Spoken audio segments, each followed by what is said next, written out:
All right, that should fix that.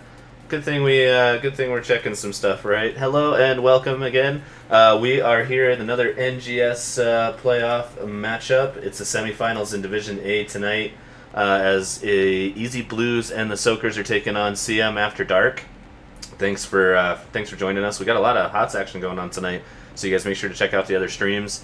You got Snarfungus doing a heroic one right now, and then another stream that is being done right now. I'd have to go look at who it is, but welcome here again, Division A. We are just waiting on the other teams to get things rolling, but welcome. Should be a good one. It is gonna be, I think, seed number 1 versus seed number 5 out of the season.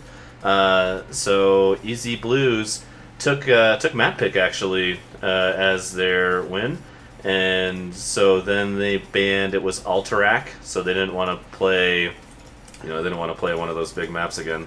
Seems to be a real big thing actually. I know a lot of Alterac bands in my casts at least, so not surprised there. Alright, we're going to get rolling. So for the band coming out of CM After Dark, it is Towers of Doom. So that was the second ban. Comeback map, no-go on this series in this best of 5. Dragonshire was banned out again, again, by Easy Blues. Seems to be one that gets banned out quite a bit as well. So Alterac and D-Shire banned out by Easy Blues, and then the final ban was Tomb of the Spider Queen by CM After Dark. So they didn't want to go do any small rotation maps or anything like that. So it leaves 7 maps to pick from. And the pick was actually by Easy Blues, as we said before, and it is going to be Infernal Shrines is where we're going to go. So map pick by the blue team, Infernal Shrines. One of my favorite maps. I think a favorite map of most teams because you get to figure out, what the other team is like, how they do, things like that. So we are going to jump into that. So I think we are actually ready to go. We're just waiting on the rest of the teams to get here. So while we do that, we'll take a look at some other stuff here. Again, welcome back to some late night HOTS. You guys make sure to check out the other streams. Currently, I think it's Shadonas. Shadonas is streaming on the Nexus Gaming Series channel right now. And Snarfungus streaming on their own channel right now as well. So 2 other playoff matches going on tonight. This one is Division A. There's no East or West, so this is it. You guys are trying to punch your ticket into the finals. As I was saying before, it looks like Easy Blues and the Soakers had quite a season. They had the most dominations by far, so 3 more than anybody else in the division. They had 43 points versus the 34 in second place. So quite a good season for Easy Blues and the Soakers. They are number 1. They are the number 1 seed. They're coming into the semifinals rocking away. So they're trying to get to the finals and keep pushing through. I believe it was CM After Dark, who their opponents are right now, 5th seed, that beat them in the regular season. It was a 2-1 match. So this should be interesting, as I think CM After Dark, has a chance to make things go their way tonight. And so if that's the case, they'll end up in the finals. Going up against, let's see what's going on in this tournament land over here. So the next match is going to be the Gilly Shark at Bingo Night is taking on Magnitude Tsunami. So that's the other semifinal matchup. It hasn't been scheduled yet, so we'll see it. We'll see that when that comes through, but these teams will figure out who they're playing against. Gilly Shark and Magnitude obviously going to be wanting to watch this matchup.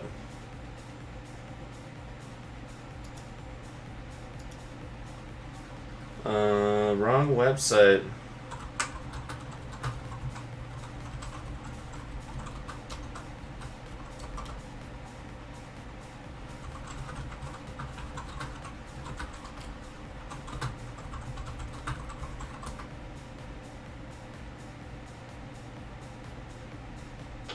shows a non-created account.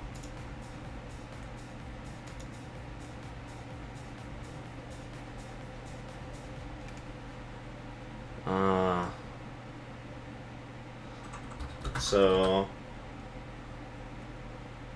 I see.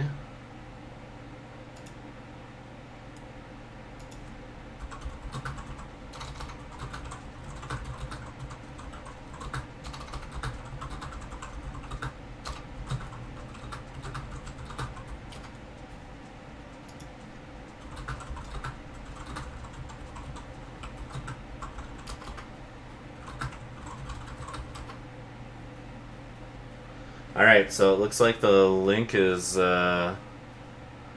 not working appropriately. So we're gonna take just a second, we're gonna report this.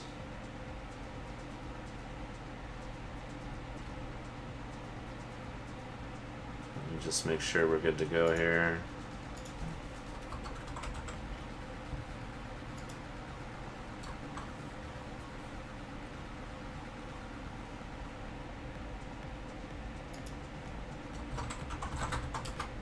Sorry guys, we're just trying to get this worked out really quick as the link is not working.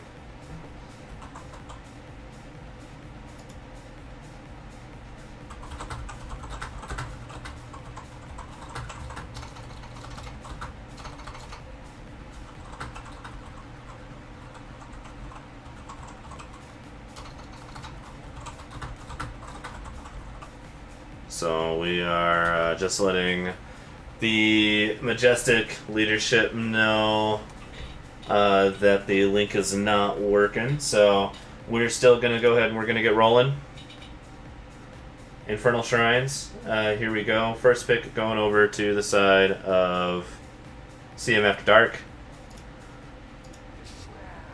Infernal Shrines here on the... here in the go. So...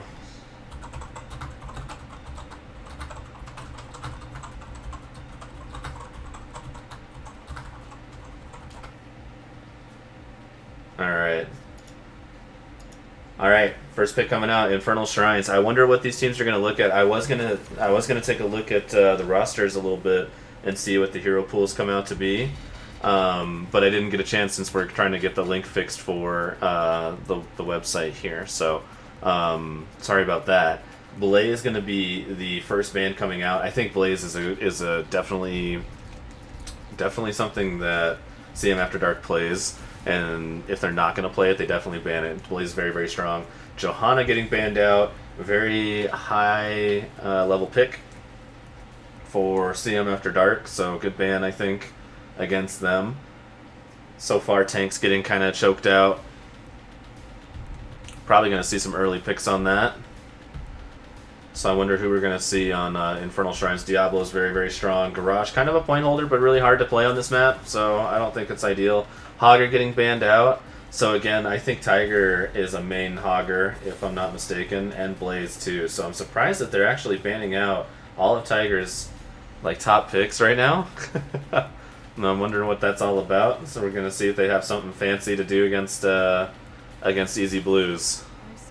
So Vala's gonna come through. Snarfungus coming in with the raid. Appreciate that a lot. Welcome, welcome. We're just getting started into game one, so you guys haven't missed anything. Anubarak getting banned out by Easy Blues, and Vala's the first pick. Brightwing getting picked for, one of the strongest healers in the game currently. And then Tychus coming through, so Tychus going to be able to help with point. Probably going to be Odin. Laser is, I don't know, Laser's okay on this map. I don't think it's ideal. Odin is probably always going to be better. Let's go CM, cheese, cheese, cheese.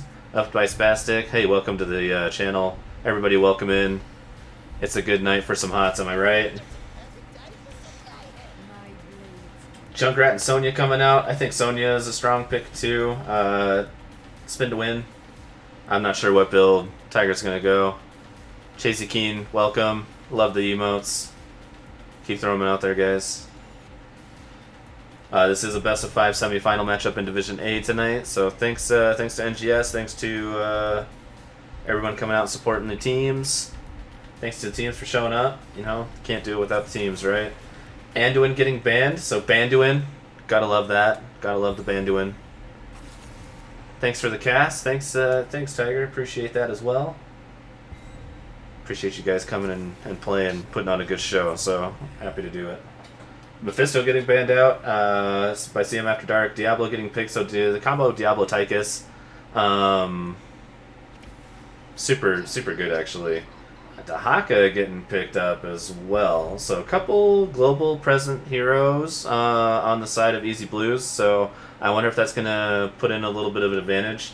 We'll see if the Dahaka is going to use the dig to go into the fight or to try and gain the advantage in a lane. We're going to see if Tiger's going to be able to keep up with Soak. It's going to be kind of tough, I think. Right now, it's kind of a poke comp from the side of CM After Dark on Infernal Shrines. They're not going to be able to run the point over like I think Easy Blues is going to be able to do. Especially with the Diablo going to be able to dive into the backline with Junkrat and Vala being so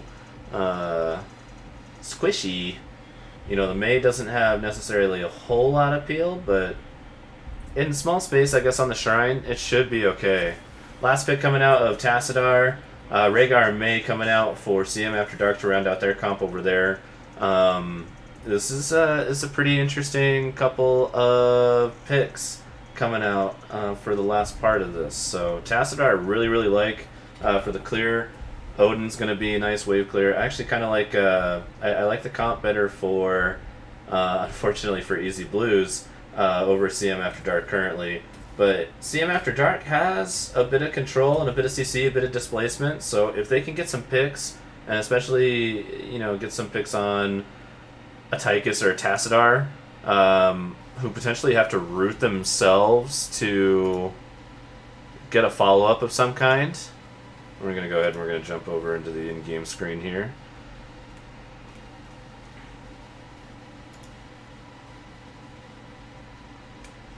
So it should be interesting. Rhaegar and Rhaegar with the rest of this comp too. You know, it's probably going to be an ancestral Rhaegar.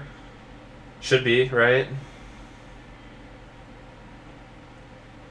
I would kill for Bloodlust just to see it, right?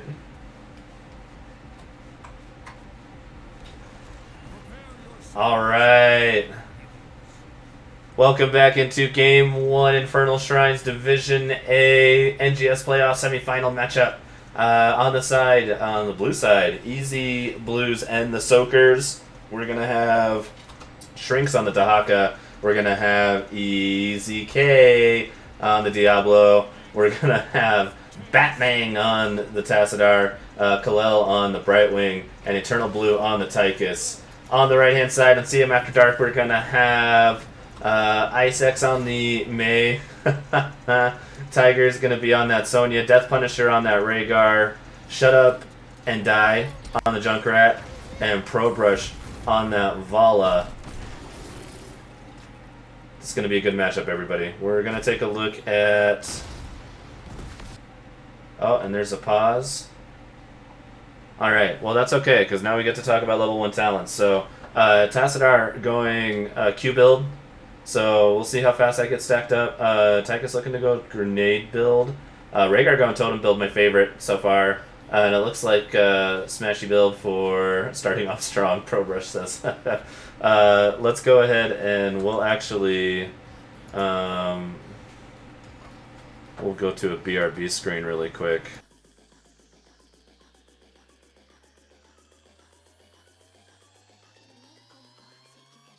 Let's go ahead. We're going to jump back into a view so you guys can actually look at the talents. Vala going auto build. So Gambit and Junkrat getting the extended timers on the Q. So Junkrat potentially could go a stacking build at 4 as well. So that should be an interesting... Okay, everybody's ready to go. Here we go again. Perfect. And then we can get some stats going as well. Alright, here we go. Tongue coming out, Polly coming out the follow-up. Ice taking a lot of damage on that Mei. I think the early game for CM After Dark is a little bit weaker than it is for Easy Blues, but getting a bit of a rotation priority out of CM After Dark. Ice is the only one taking that much damage, and May's going to have a hard time sustaining like the Diablo does, especially into this, especially with the Tychus doing a lot of work. Shrink's doing a bit of double soaking on that Dahaka. Camp is going to be opted for by CM After Dark, and his 4-man's going to clear this as the rotation is still coming out from the Blues. And able to do a bit of damage control there, but that's a 5-man into the Rhaegar is just going to get absolutely caught behind that wall and runs back in and dies for it. Diablo's going to be traded. Dahaka in the back here. Brightwing's going to go down. Tychus is going to go down as the Sonya's going to rotate in. Vala's going to go down, and that's going to be a 2 for 3 as this bloodbath is not over yet, and Dahaka goes down. A triple kill for the Sonya, and we are going right now. Welcome to the machine. So that was an interesting play out from the invade prior to 4. So they had a 5v4, and the Rhaegar got caught out. The Rhaegar just didn't die quick enough before the Sonya was able to rotate down, and a lot of damage coming out onto the backline for Easy Blues. And so they had to retreat. They left some of their team behind, and the chase coming out from Ice is just the payback. All that damage coming through on Ice, just paying it forward, right? So that's absolutely perfect. 4-man rotating out. The offlaner's just doing offlaner things currently as they're just soaking. Tiger able to do some things like that. Level 4 is coming out. I'm going to take a look at the talents really quick. So healing for the Rhaegar, more smashy smash for the Sonya. Hard camp's getting opted for, a bit late on the easy camp for the side of Blues, and that's because they had that failed invade. So they're now having to try to catch up a little bit as they, at least in the early game, were able to do. Dahaka getting a bit of a gank coming through, but unsuccessful. Tassadar have hitting 5 heroes so far. Junkrat did go stacking build at level 4. And the point is going to go in favor currently. Well, I guess not in favor anymore. So, see him After Dark a little bit more aggressive in this point control.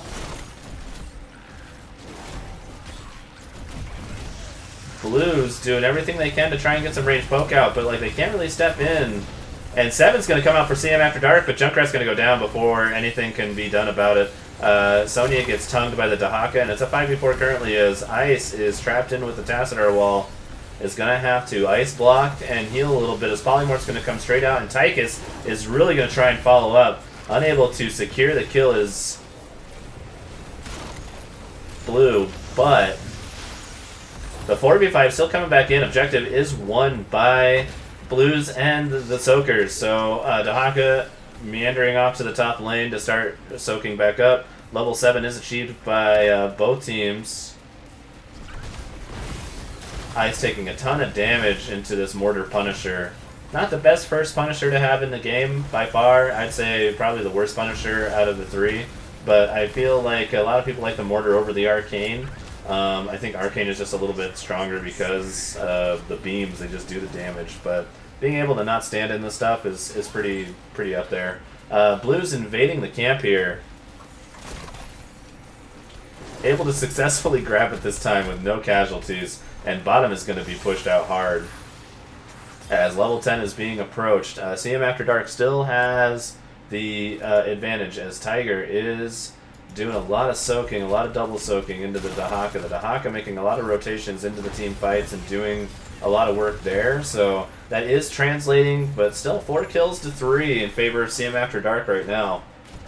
And May's just gonna scale as we keep going up, so that needs to be watched. And depending on what ult she goes, the snowball is gonna be interesting. So easy camp bottom opted for by CM After Dark. The gank is gonna come through onto Tiger, it looks like. So we'll see if he's gonna be able to get out. Leap is gonna be not available for him, but 3 members up on 4 members up on Tiger here. Does end up getting the gank, and bottom is going to be pushed hard, and fort's actually going to be taken pretty quickly. Level 10 going to be achieved. 5-man pushing versus 4-man pushing. It looks like CM After Dark is going to have a bit of a bigger push than the side of Blues. And Tassadar now able to hurt back.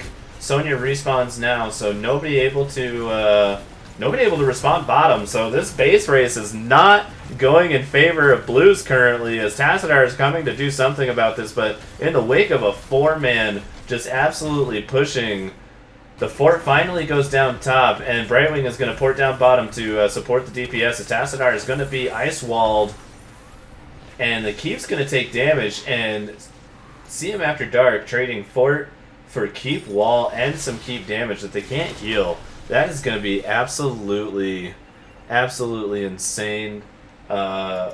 Easy win con. If they can win another team fight, that's a downed keep potentially.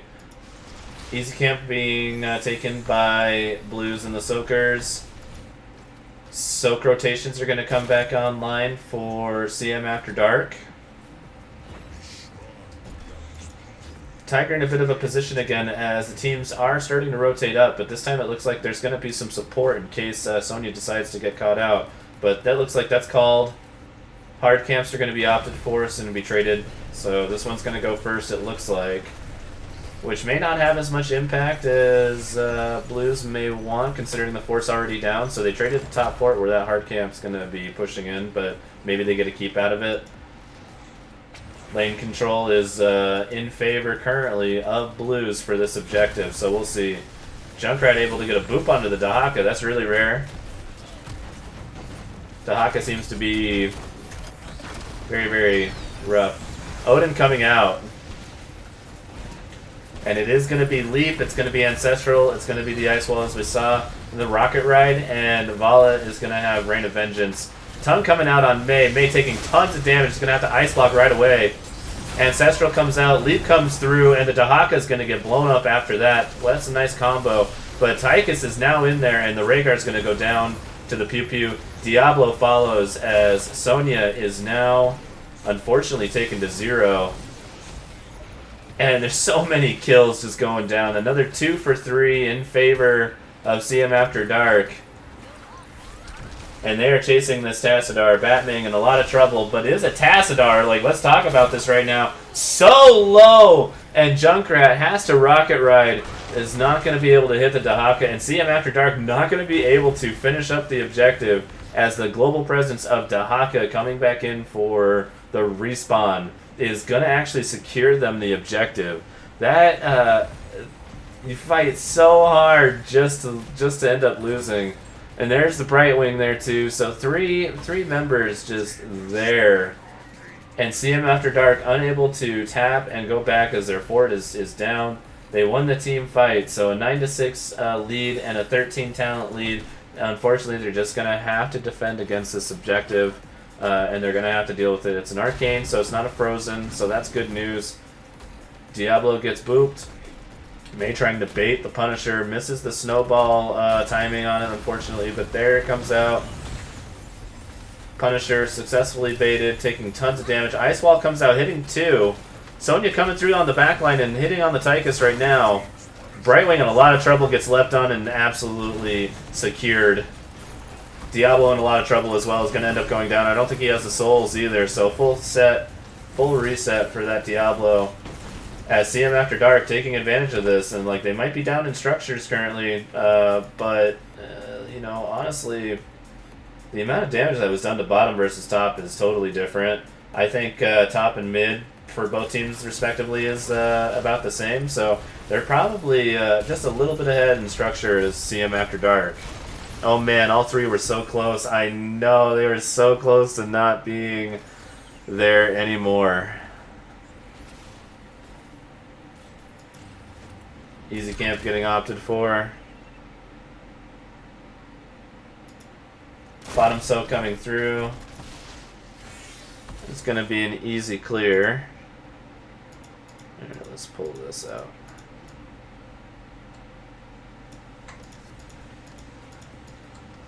We'll fix this really quick, and then we'll jump back in.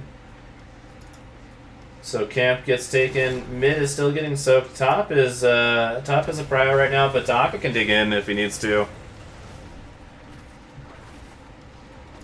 But bottom is an issue right now. So 16 almost coming out here. And we're going to see a fight over this keep, or the keep's just going to get taken.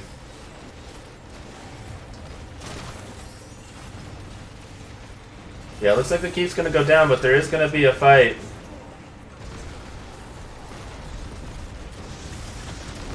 Seem After Dark in a lot of trouble, I think, right now. And I think they're in just a bit of a spot.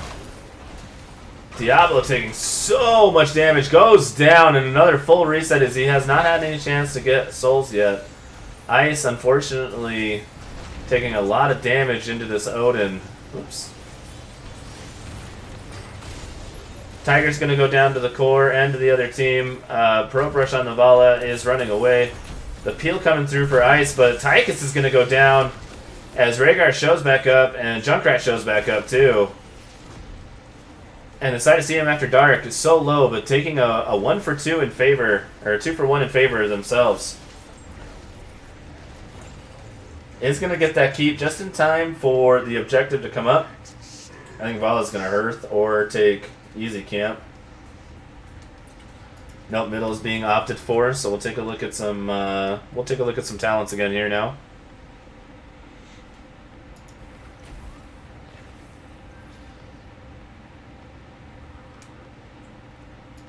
Alright, hard camp's being opted for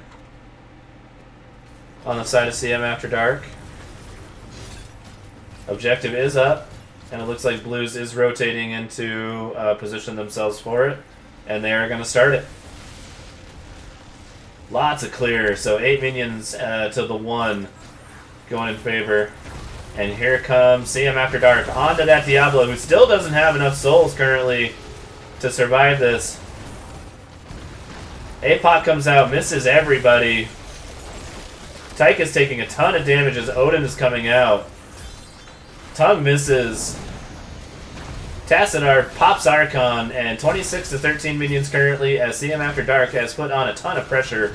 They are not missing all the health. Ancestral comes out, Diablo's going to go down, and it is now somebody in the back line here as Junkrat is taking a ton of damage but able to bait stuff out as another one goes down into Haka. Tychus is going to go down, Brightwing is going to get chased down. And Blues able to secure the objective, but at what cost?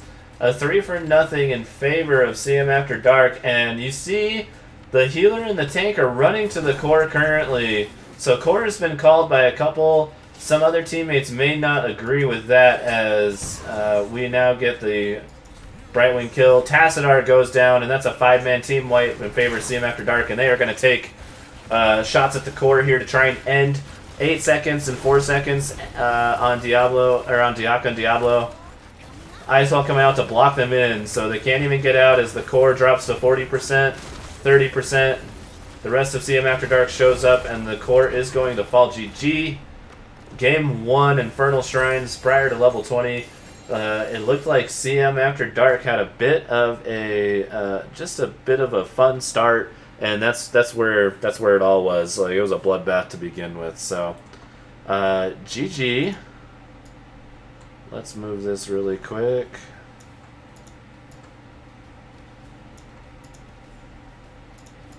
And it is now 1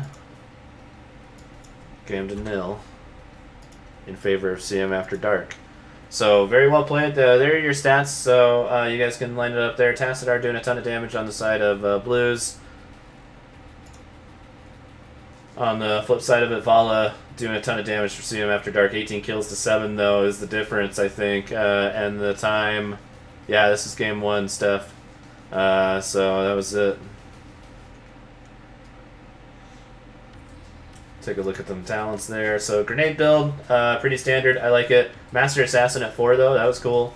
Tassadar in the Q build. Interesting level 4 and level 7. I usually like to go wall. If I don't, then it's going to be to enhance the Qs. But we're jumping into game 2 currently. So hold on a sec. Sorry.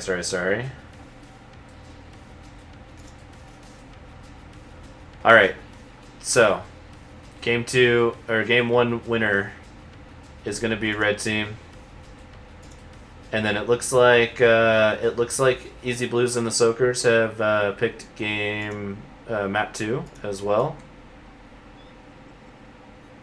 There we go. Looks like they picked map 2, and it looks like it's Braxis Holdout for this the second one. So both map picks currently out by Easy Blues and the Soakers. CM After Dark taking game 1 on Infernal Shrines. Now going to test their resolve on Braxis Holdout.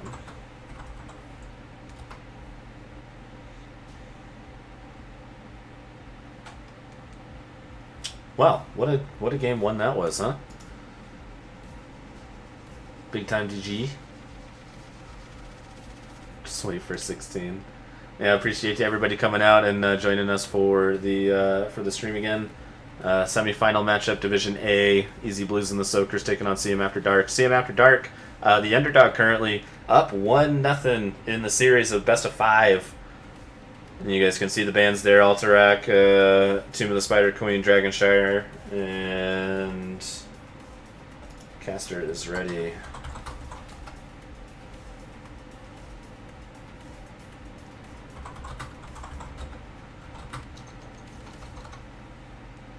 Perfect. All right. We're pretty much set up and going in. Actually, it looks like CM After Dark asking just for a few more minutes, probably for bio, some type of thing. Easy Blues just ready to rock and roll after game 1. They're ready to jump back into it and try and win this. So both teams trying to punch their tickets to the finals currently. Face off either against Gilly Shark or Magnitude Tsunami. We will see when that gets scheduled. We'll see if a caster gets to pick that up, and we'll be able to determine who's going to be playing in the finals. I know probably a lot of people watching right now. You guys don't forget to give Snarfungus a follow. We rated in last game. Appreciate that again. So make sure and go and follow their channel. And then I know Shadonis is also casting tonight on another channel in the next gaming series, so make sure you go follow the Shadonis channel as well. We're jumping in, so let's go ahead and let's jump into the draft screen here. First pick going over to the side of CM After Dark again.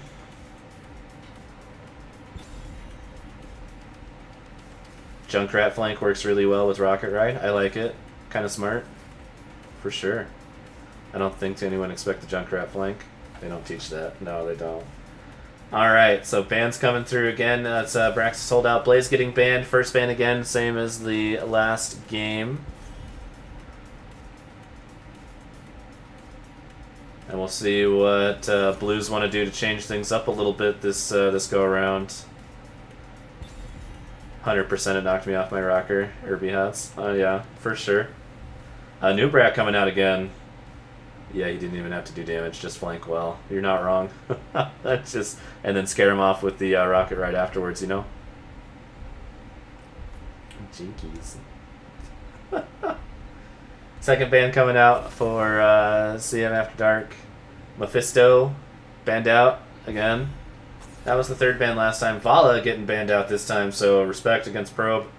Playing that Vala like a champ. Getting it to be the second ban. So we're going. So Junkrat getting picked up again. Junkrat, definitely a nuisance.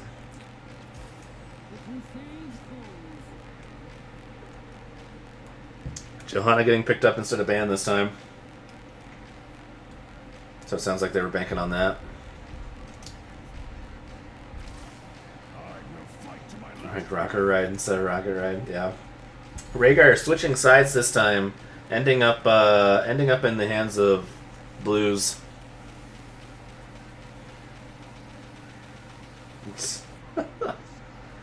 Chat making Junkrat jokes. Is that what's going on right now, guys? Fantastic.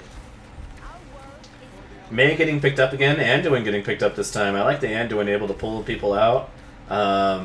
Hopefully being able to time that as the May's going to have to ice block and not being able to get pulled, I think, while you're getting ice blocked.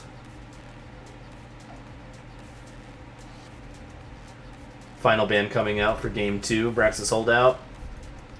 And Blues don't want to play against what? The Zul'jin. So Vala and Zul'jin taken out. We're wondering what Pro Brush is going to do. I hope we see some damage this time. More like, shut up and do damage. Jesus. Wrecked. I think the Junkrat provided a lot of displacement, and I think that's the biggest thing. Like, if you can figure out how to displace your opponents, and it doesn't necessarily have to be God Boops, you know, but something that's going to just disturb the opponents in a way that's going to let you win a team fight. I think that Junkrat achieved that last game, so it should be pretty similar this game if there's consistency. Maybe since it's a 2-lane map, less roaming, more damage. I don't know. I think it's going to be more about the point control, to be honest with you.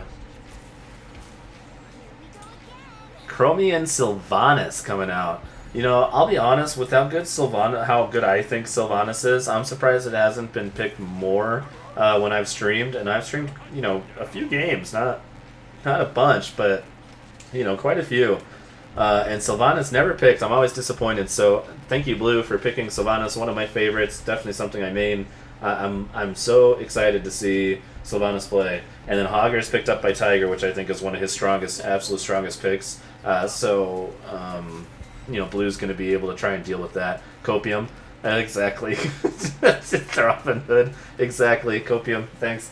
Hanzo picked up as the last pick for CM After Dark. So two very, very strong last picks in the way of Hogger and Hanzo. Hogger going to be able to control that top lane very well. And it's going to be the Sonya switching sides. So Sonya Rhaegar switching sides. Johanna, instead of getting banned, is getting picked this time. And Sylvanas and Chromie coming out as a different DPS combo. I wonder if it's going to be an MC Sylvanas, because that makes the most sense to me in my mind when looking at these two. It's going to be a ton of just bombardment from the Chromie.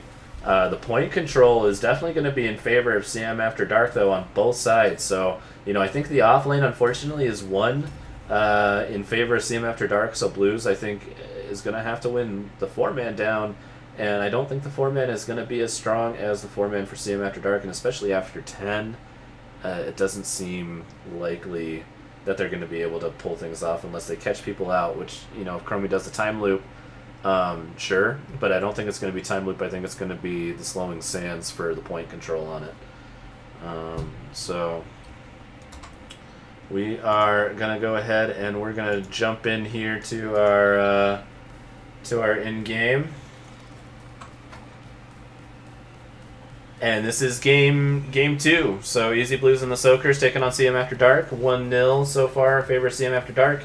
On the side of Easy Blues and the Soaker, we got Easy K on the Johanna. We got Eternal Blue on the Sylvanas, my favorite. Batman on the Chromie. Kalel on the Rhaegar. And this time Shrinks on the Sonya. On the side of CM After Dark, we got Ice on the May again. We got Probe taking out that Hanzo. We got Shut Up and Die on the Junkrat, Death Punisher on the Anduin, and Tiger taking Tiger this time. Should be an interesting matchup for him.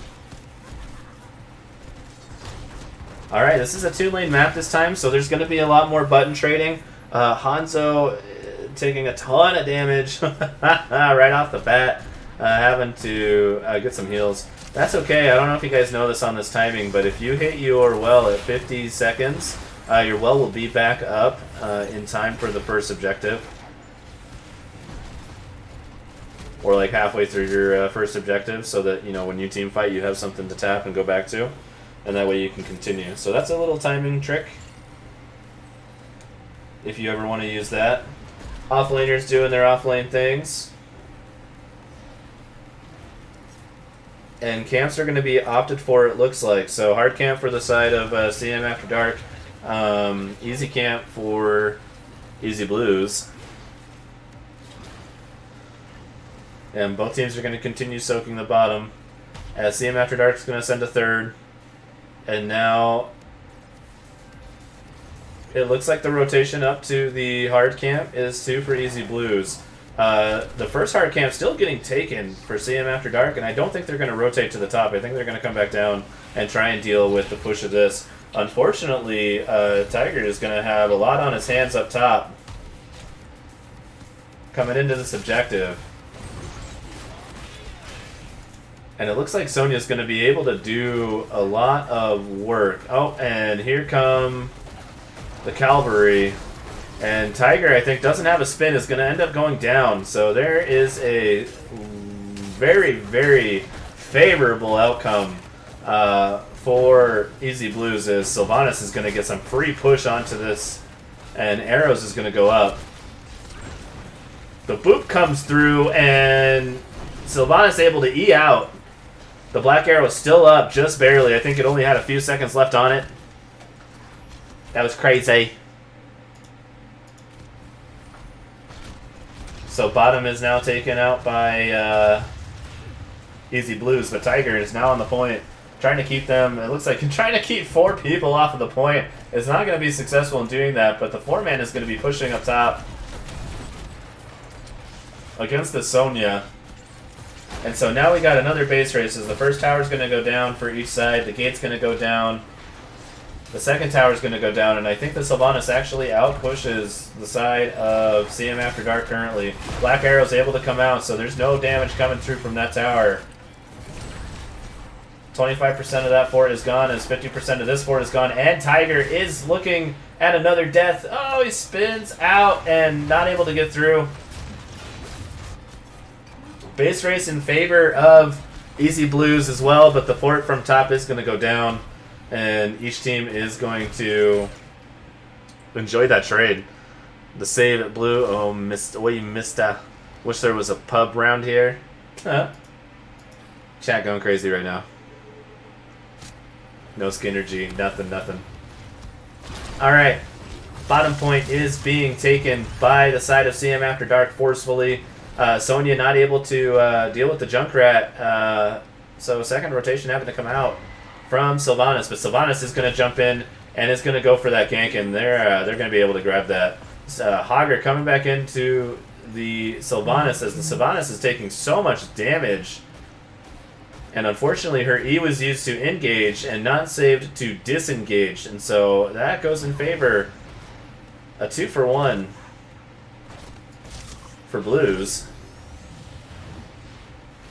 Or for CM After Dark, I mean, sorry. No, it's for Blues. I was right. Oh, Sonya is going down in the top lane to Tiger, taking her out on that Hogger, so able to secure top. Easy Camp is getting taken by the Junkrat.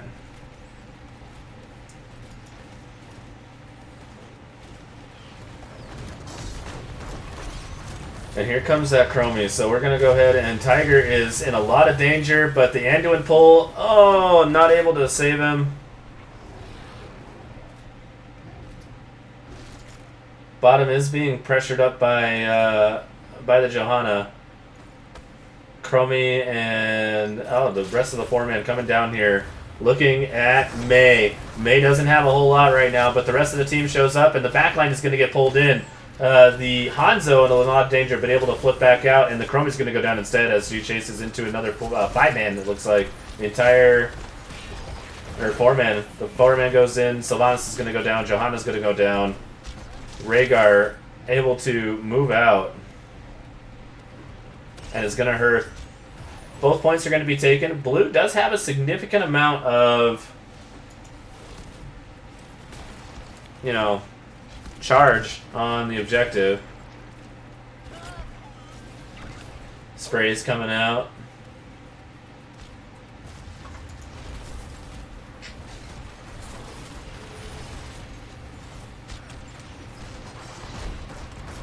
All right. Bottom's going to be contested. Johanna comes in. It's going to get booped out. The root comes through. Trade's going to have to be popped, as the Johanna's just completely out of position. And I think it was the Junkrat last game that was probably putting a lot of issue into what Easy Blues was trying to do. And unfortunately, they did not ban the Junkrat as Johanna's going down. And, it looks just like a bout of frustration on that one.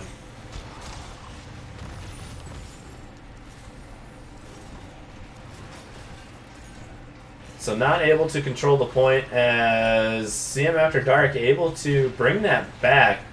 doesn't mean that Easy Blues doesn't have a wave that is kind of formidable. So this is going to get cleared pretty quickly, though. This top wave is kind of an issue. And the wave clear on the side of Easy Blues kind of slow. Other than the Sylvanas, I think the Sylvanas provides a lot. The Rhaegar is going to provide a little bit too. Johanna maybe a little bit as well at the beginning when they're a little ads that you can pull together and stuff like that. The Oops people are watching. Apology. Yeah, you're not wrong. Johanna can still bleed. I think so. I think so too. You know, running in without cooldowns is kind of harsh.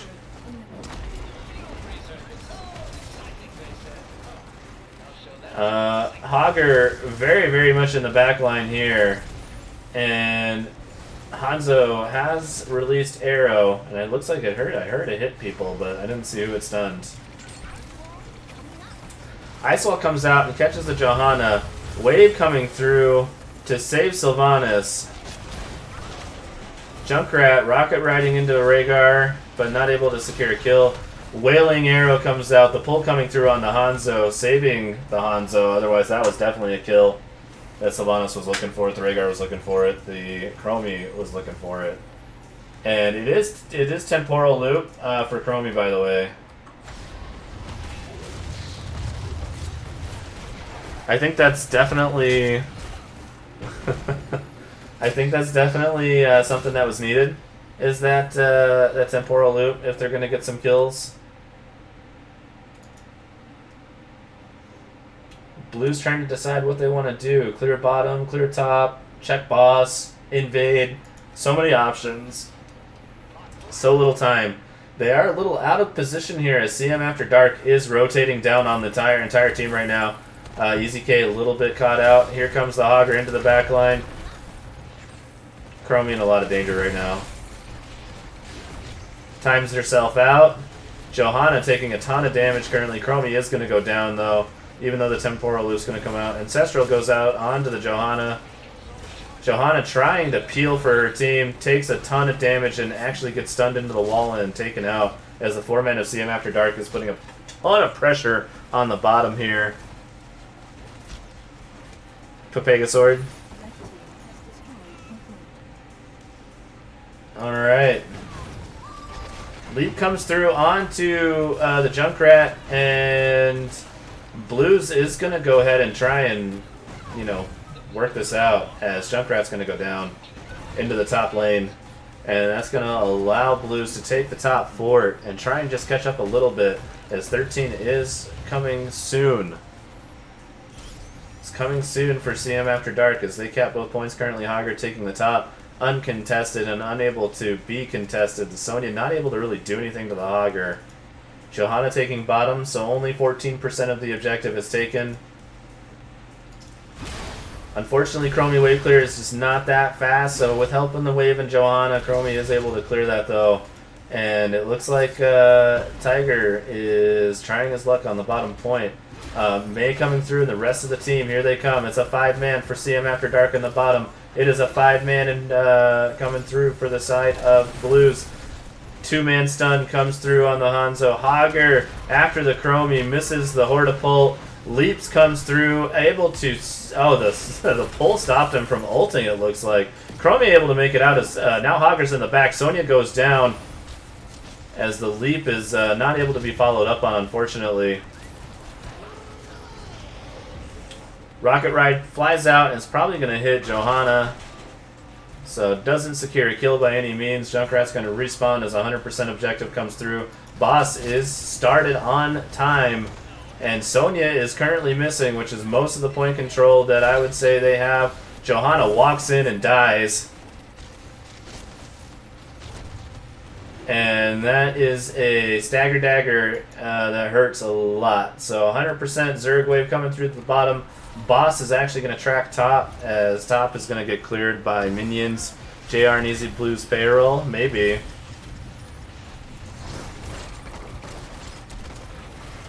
Bottom's in a ton of trouble currently as Johanna has about 5 seconds to come through. Wall comes out. I wonder if that was just a zoning tool for this go-around, and I wouldn't blame him either. Johanna running in and doing a ton of work with the CC. Leap comes out to save the Sonya this time.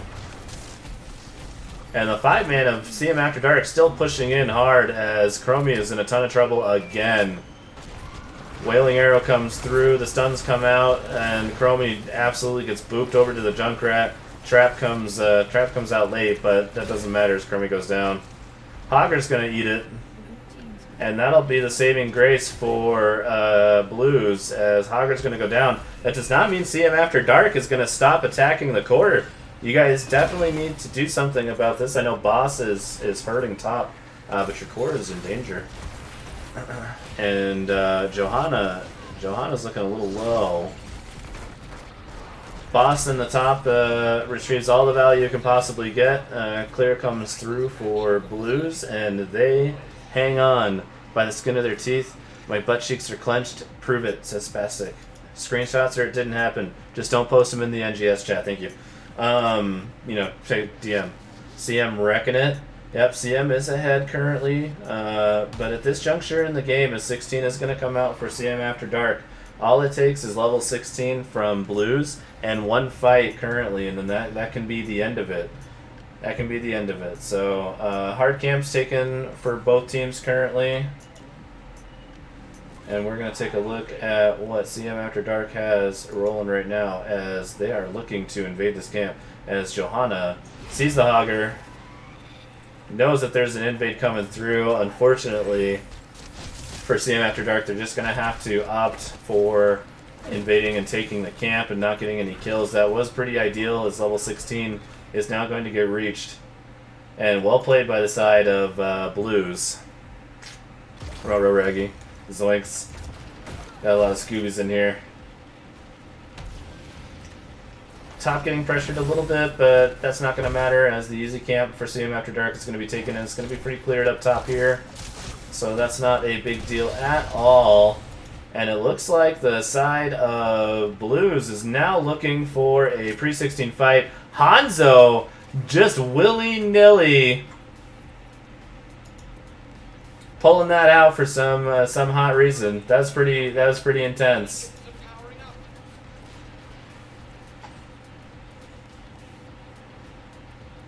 And it looks like the flank is coming through, and it's gonna be the Anduin. Can they do it? Hanzo Arrow comes out, stuns a bunch, Light Bomb comes through, Ice Wall comes out. Everything is hit, every button is hit, and blue team is low. Shrink's taking a ton of damage right now. Looking for a leap target, but it's going to be found out, and the Hanzo has an opportunity to kill him right now. Oh, and the Sonya is just too low for right now, and they're going to have to back out, but they are running in. This is an interesting position for these teams. And this is an all-or-nothing move right now by the side of Blues. And if they... Oh, my gosh. Everybody's able to switch sides again. And nobody dies during that transaction. People keep sleeping on support JR. He doesn't need to do damage to be useful. It's not even that, I think I agree that people underrate his support mechanisms. So like having traps, having all that stuff, big time, easy pump. Junkrat definitely sees the team come in, and that boop absolutely just unhinged the entire engage of that team. And now Chromie's getting absolutely battered in the back, and Sonya's gonna go down. Junkrat's going to go down. 1 for 1 currently. Wailing Arrow comes through. Are they able to do anything with it? Tiger goes down. Hogger's out. So 2 for 1 in favor of Blues. And they're going to chase? And Hanzo's going to die for that. Jumped over into the team and getting a little bit greedy. I think Charlie trying to see if they can get more damage on that core as it's going down. Everyone living through that was crazy. Oh, and then everybody just wanted to go back and fight. Like, somebody needed to die there. That was a requirement. That's what happened. So, all right, both points taken by the side of Blues. Easy Blues.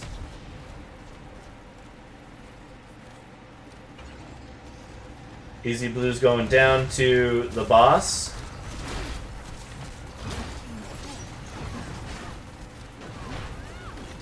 And that's going to be taken. Zergway's going to be taken. This is very dangerous. They're not 20 yet, so, you know, kind of a chance to maybe fight behind. Able to start this camp, though, before Objective takes it away. So Top has a ton of pressure. This is exactly the reverse that happened with CM After Dark earlier, as they had a full wave like this. And Tiger takes so much damage, and the flank coming out, they did not know. Leap coming through and securing that kill. I don't think they anticipated this team coming through the ranks like that. Hanzo down. Sorry, oh my gosh. Hanzo down, Anduin down. And this is the death push right here. Black Arrows comes on. Rocket Ride comes out. Sylvanas in kind of a bit of a position, but able to survive that. The ult's not going to secure it. And it looks like game 2 is going to run into a problem for CM After Dark, as it looks like the series is going to be tied up. Sylvanas goes down. The core at 30%, though. I don't think it's going to be enough. Objective match. GG, well played. Well, that was crazy.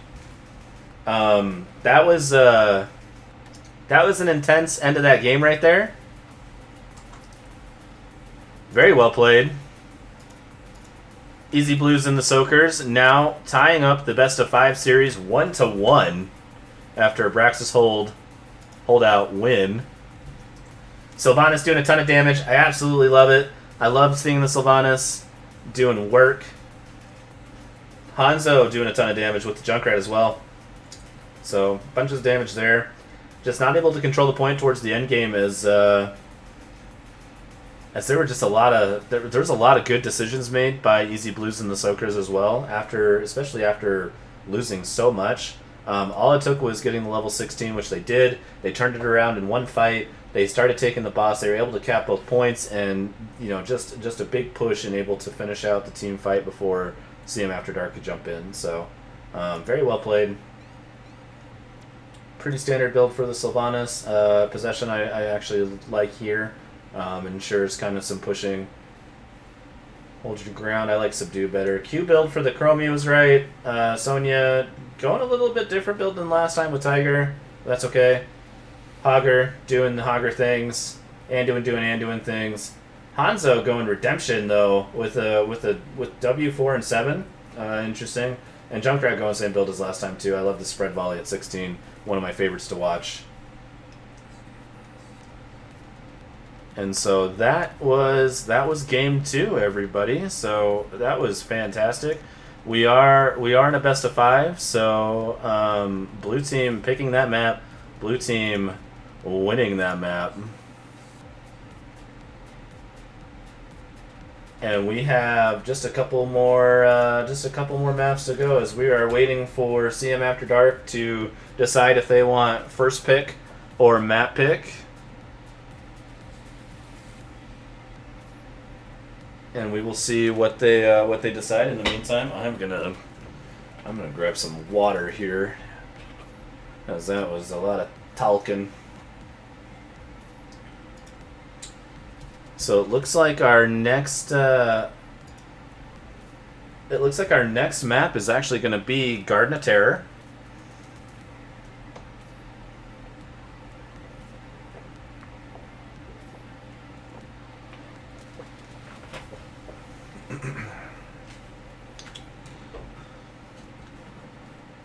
All right.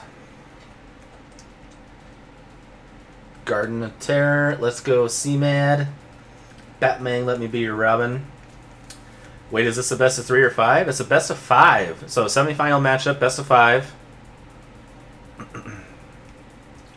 McGiblets is right.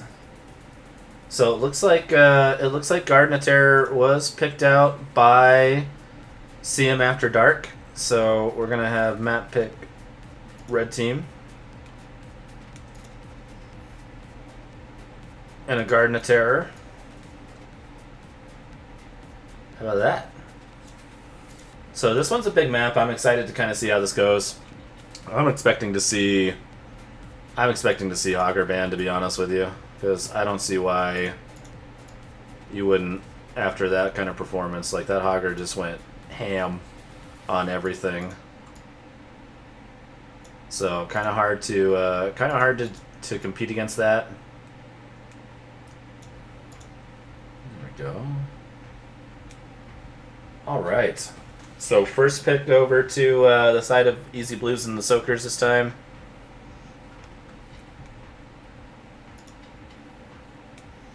Oh, I didn't book 5 hours to watch the stream. Well, see how you are? You need to do that next time. Caster's ready.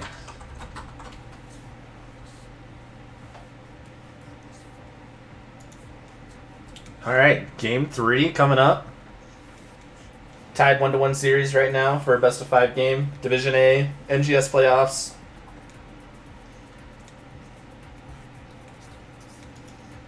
And here we go. We are going to jump in.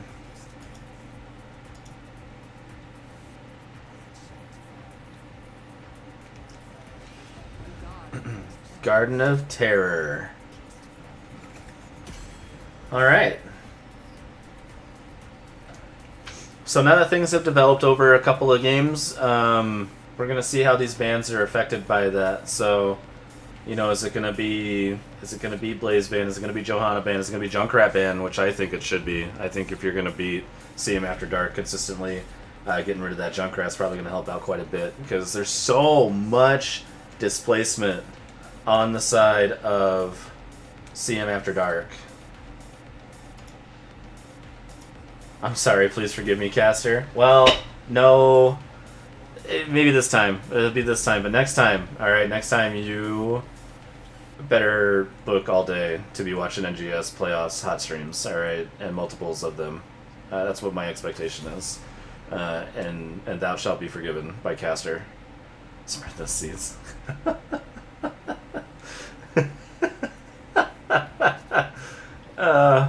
Welcome in everybody else. If you're joining us, if you're just joining us from the other, oh no, I think it's still, yeah, no, if you're joining us from the other one, welcome.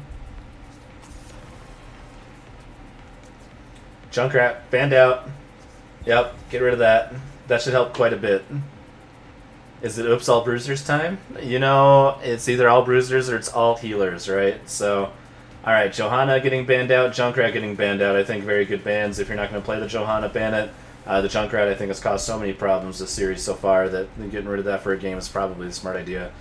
Blaze, again, the ban from CM After Dark, and Hogger getting banned out this time. So, it doesn't look like Tiger is planning on playing Hogger on Garden of Terror.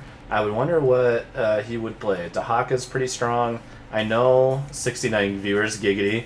You're not wrong.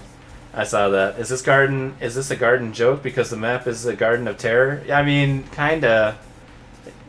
You know, I would say yes to that, by the way. Falstad getting picked out first. Blues going with kind of a global theme, if you will, with their characters. First map, they did that. Game 1, I mean, and Game 3 now they're doing it as well. It didn't really work out in the best favor for them the last time. It helped win a couple of objectives, though. So maybe that's kind of the idea here. It is a large map. There is a lot of macro to be done.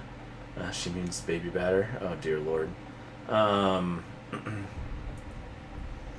Vala and Anubarak getting picked up. So Anubarak getting banned out prior to this. So I'm excited to see maybe it's one of their better tanks. I mean, I know I've gone up against Ice and Anubarak and their Anubarak, and it's pretty on it. Illidan is the play. I think Illidan is the play. Illidan does have a semi-global, right? I think it's worth on this map, so just stick him in the offlane, it'll be fine. Brightwing Dahaka, so 3 globals picked up on the side of Easy Blues, so they are all about getting around the map and not necessarily team fighting. I think that's going to be the big advantage too.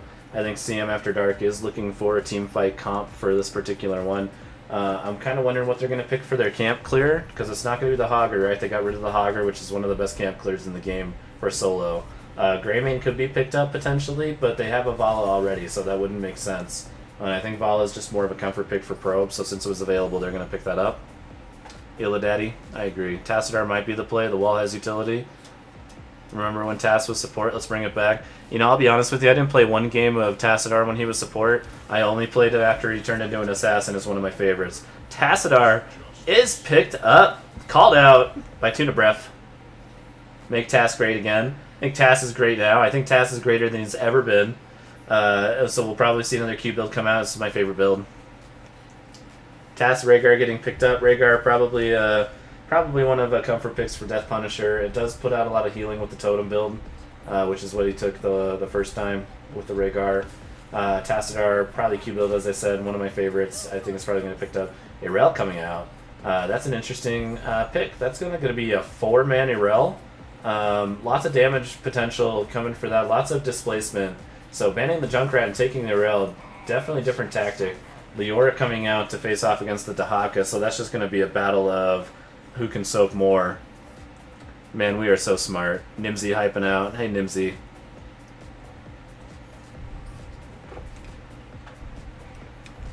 Should go buy a lava ticket. What does that Tuna Breath win for the prediction? I mean, I'll be honest with you, dude. It's probably bragging rights in front of 69 other people is pretty. It's pretty boss. I'm not gonna lie. You know, I'm kind of jealous already. So I'll ask the upper echelon. Any way to reduce the size of the game score when we're in game? It covers a lot of screen. Yeah, absolutely. I can do that.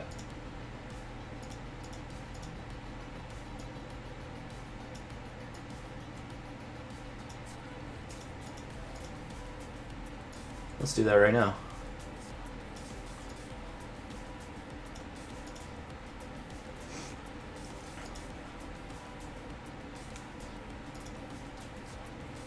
Let's go ahead and do this too.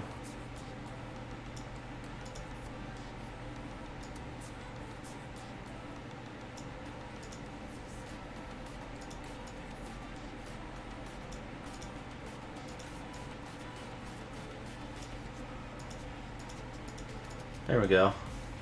That should help. Let me know how that looks. And if you want me to adjust it anymore, I definitely can.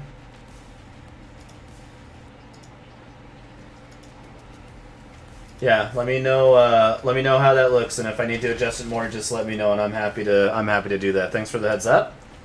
Enjoy your bragging rights, Tuna Breath. Yes. All right, guys. Game 3, Garden of Terror. Welcome in. It's NGS playoffs, Division A. We got Easy Blues in the Soakers. We got Eternal Blue on that fall stab. We got Easy K taking into that Murden.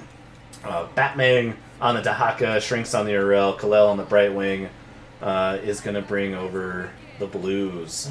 See him after dark. We got Ice on a Nubarak. We got Probe Rush on Vala. Death Punisher on the Rhaegar. Shut Up and Die on the Tassadar this time as the Junkrat was banned out. And Tiger on the Leoric. And buttons are going to be pushed middle.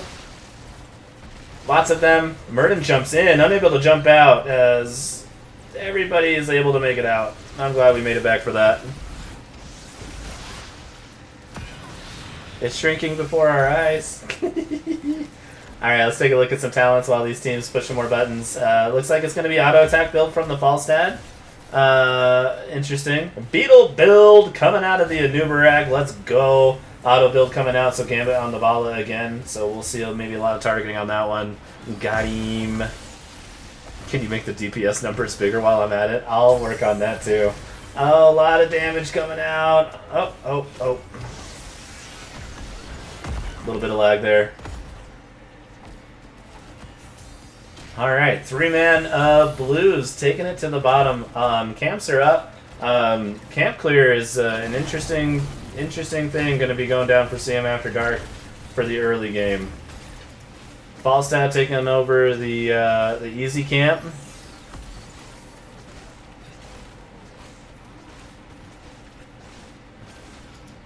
And then we can even make that probably a little bit smaller too, can't we?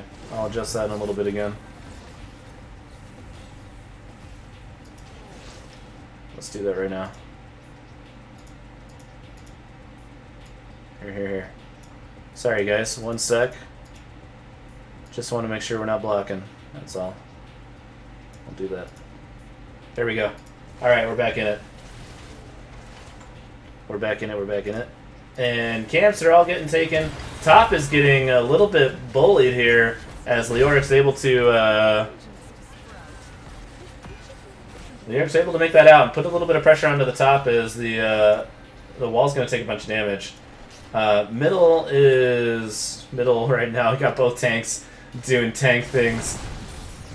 And Falstat's going to go down as Tassadar is going to be able to pop open the wall, which I'm thinking he went wall. Yay. And it's auto attack Tassadar this time too. So 2 auto attack heroes. First seed's going to spawn on the side of CM After Dark, or I'm sorry, on the side of Blues. Portal's going to come through as they try to pick the Anubrak off and not able to do so. Easy Blues trying to respond as bottom now has a missing wall. Murden jumps in and dies for it. Yep.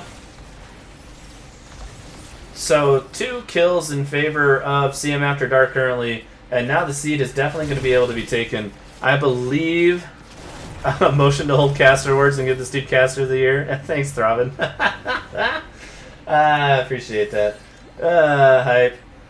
Alright, first seed is going to be taken by CM After Dark. Level 7 is going to come out, and we'll take a look at the talents here for level 7, as both teams are going to hit here pretty quick. Irel doing some double soaking, as I think the gank was going to go up onto Leoric again, but Leoric able to sustain through a lot. And this is a very, it's a very interesting 1-1-3 brought on by Easy Blues.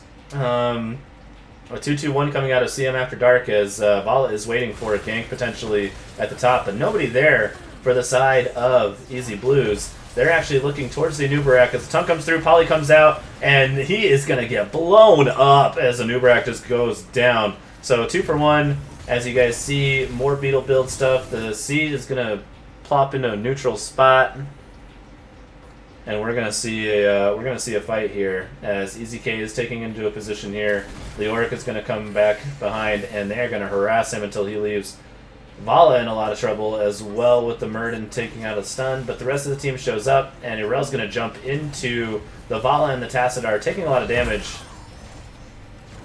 Anubrak making their way back, and Leoric is now gonna take a ton of damage, but getting that drain off.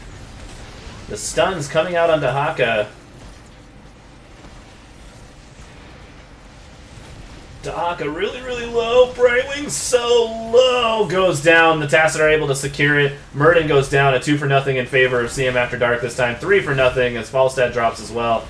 And it might be a 4 for nothing as Irel's going to go down. And I'm so surprised that nothing hit that Dahaka as he was hurting. Holy cow. Alright, 2 to 0 seeds. I'm sorry, I guess CM After Dark taking a ton of advantage currently as they do hit 10 first. Quite a bit ahead of Easy Blues right now. So about a level and a half ahead currently. Camps are up and getting opted for as 10 is going to need to be taken care of. CM After Dark sees the Murden. Murden's going to jump out.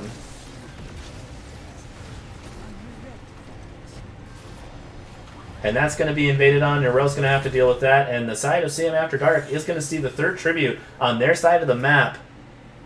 And that is going to be very, very nice as they are going to be able to hold the point until they decide that they want to do it. Geez, CM is hungry for seed. Not wrong. Alright, Blues comes in and looks for the invade, successful with the Gus, but now that Gus is going to be down for the foreseeable fight. However, Vala gets caught, doesn't die though. The wall coming out, the Entomb is also coming out from Tiger, and Irel jumping into the back, Ancestral coming out on the Vala. Arel having to pop Healing Doom and the stuns from Anubarak just taking so much out of the team for Easy Blues. And so that is definitely why they banned the Anubarak right there. It is definitely causing a lot of issues too. So if it's not the Junkrat, it is probably going to be the Anubarak, right? So a 3-for-1 in favor of CM After Dark. They're going to take 9 kills to 2 as level 12 is going to be achieved. 3 objective is going to be achieved. Falstad only at 12 stacks currently is having a hard time being able to stack and fight and be all over the map. I think Easy Blues taking a lot of fights that they don't need to. Right, they have so much global presence that they can wait until not the seed to do what they need to do. So like you have your Falstad and you have your Brightwing, and what those two need to do is they need to go in on Dahaka. Like the Leoric is going to be very, very hard to gank, and so you change your strategy of having the Dahaka up into the Leoric if you can, right? Switch the Arel to the Leoric and bring the Dahaka into the 4-man. And that way you can even save your globals as well, and you have a bit more CC. The Arel can push you around, but they got camped. Did he take Hinterland? I don't think he took Hinterland, did he? No. Trolling me. Gusty Hinterland. Alright. Ice is hurting, and they are seeing this, so... Objective is cleared up. 3 tributes in a row, 3 seeds in a row. He used Gus to cap the siege camp. He did. Not enough damage in the draft on Ebats. I would agree with the damage. I'm very surprised that the Falstad decided to go AA build rather than like Q build or something like that with the poke that they were trying to do. I know it was just more like the Falstad I think was thinking that they were going to be able to run around the map and just macro a little bit more than they have been able to, versus the team fight's not going their way at all. They were behind from the very get-go, too, so... Blue gusty windies on the camp. Alright. Camp is getting invaded by CM After Dark. Batman sees this. Sees the Anubarak, and able the Entomb comes out to save Ice. I guess maybe they thought the rest of the team was there, so maybe just appealing ult. Easy pops Avatar, but still gonna take a ton of damage. Gus coming out, blows 4 of them away, but Anubarak jumping back in. And Irel in the back pops the ult, and Easy's still there. Like, this team needs to leave. They don't have any disengage any longer. Dahak in a lot of trouble. Brightwing in a little bit of trouble. There's no fort to really run to here. Dahaka's going to go down. Brightwing's going to go down. So 2 for nothing in favor of CM After Dark. And this team is just running them over, as top is in a lot of pressure right now. And so this is where we're going to go. Ancestral comes out on the Anubarak, who just dove the Irel. The Irel able to jump out, but taps and dies. So puts themselves on cooldown for the tap, but I don't think this game is going to last much longer if CM After Dark decides to push with 16 here. And there's not much that Easy Blues can really do about this. Polly coming out on that on the Leoric. Gus coming out again, saving the core, a little bit of extra damage here, and Blues able to push him out actually. So CM After Dark opting to go for the objective. They're really working for their dinner. Yeah, you're right. Steph with an F. That's funny. Keep up the pressure, CM. Steph with an F, and I'm Steph with a PH. So, are we rivals or are we friends? I don't know how that works. I don't meet very many Stephs. Alright, coming back into it.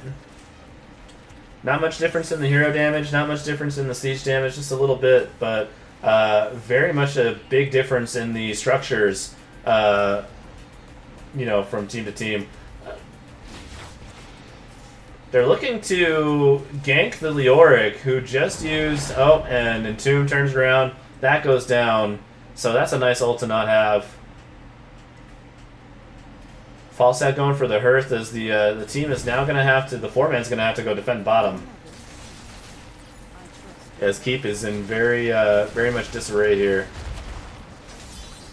And See Him After Dark is I'm Steph with a Harkin. Jeebus.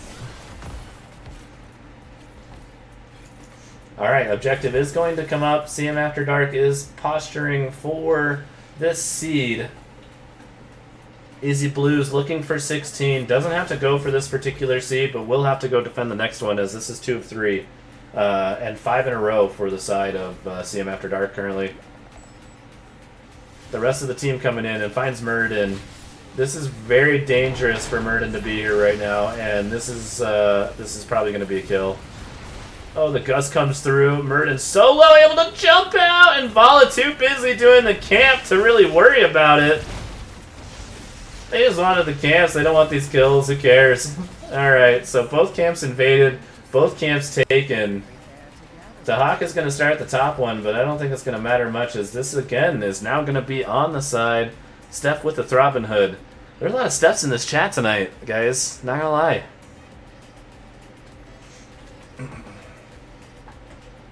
Alright, here comes the side of Easy Blues. They have 16. They have the confidence. They have the wherewithal. They have the damage. Or do they have the damage? Oh, the dodge coming out. The Anubarak down on stuns currently. Rhaegar in the back is now silenced and isolated. Not able to heal their teammates, as Falstad takes tons of damage from that Vala. Vala gets stunned and booped and poked and doomed. So Vala goes down. Finally another kill. And it looks like Entomb's going to come out. Leoric's going to pay with his life for that Entomb. And to no avail to get anything done. But, again, Keep, well, maybe not to no avail at this point, as Keep does go down. Camp getting invaded. This is an interesting poise. It's a 3v4, as Leoric is doing a bit of scouting. So, you know, they do see, but they don't do anything about it. Sounds exclusive. We can be friends. But not with them, but not the rest of y'all. I'm down for that. Oh. And Ice is super low. Gus is going to come out to save the rest of the team. Cocoon's going to come out, and Entomb is also going to come out. These ults are just getting dropped on cooldown currently, as Irel is very, very low. Brightwing able to port out. And both teams able to make it out with minimal casualties. Level 20 on the way up. As that seed is being able to be taken by Easy Blues. And this next one is up now. So this camp going over to CM After Dark. CM After Dark probably going to be able to posture a little bit quicker. 2 keeps are worth when CM hasn't lost a fort yet. I agree. And it's just going to be constant pressure, so.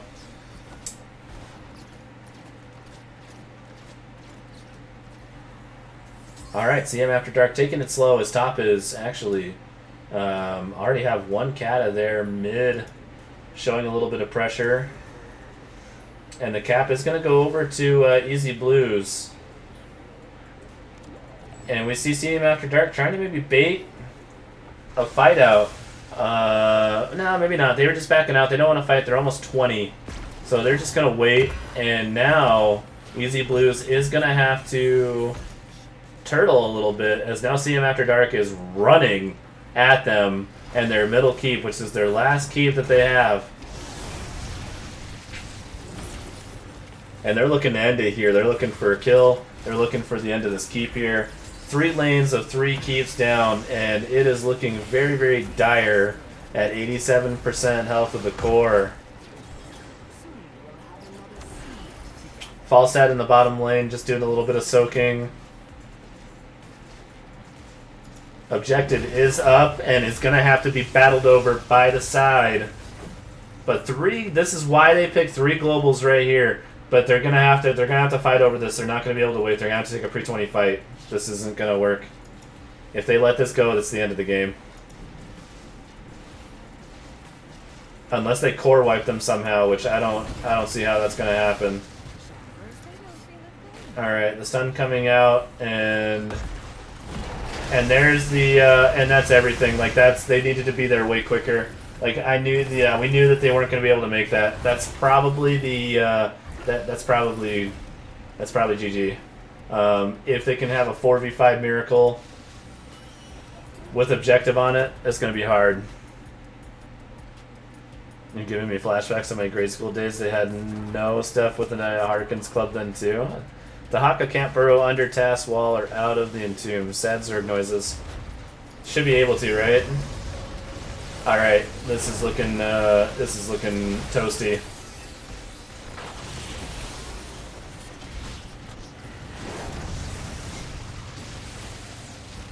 Core down to 30%, 20, 10, and that is going to be the end of that. So, CM After Dark, Game 3. Taking that. And so in this best of 5, they take the lead, putting it at match point to punch their way into the finals for NGS. Oh,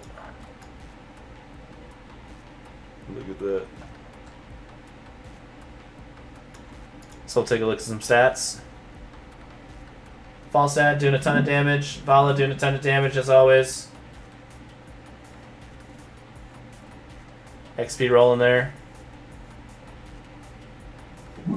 Bit of a healing difference.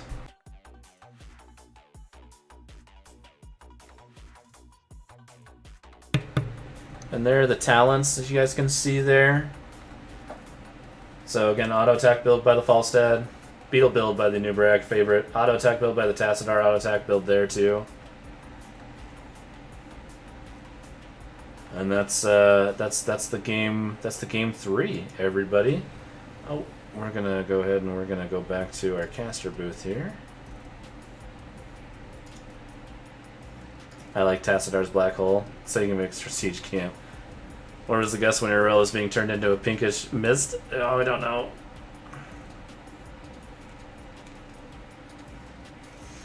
All right, game 4 has been posted. So it's either map pick or first pick by the side of Easy Blues. Winner for game 4.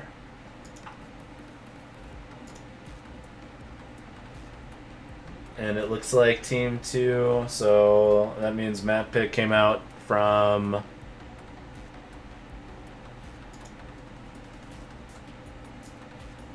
That's from Easy Blues and the Soakers picking it out. And yet another rather large map is going to be the Cursed Hollow for Game 4.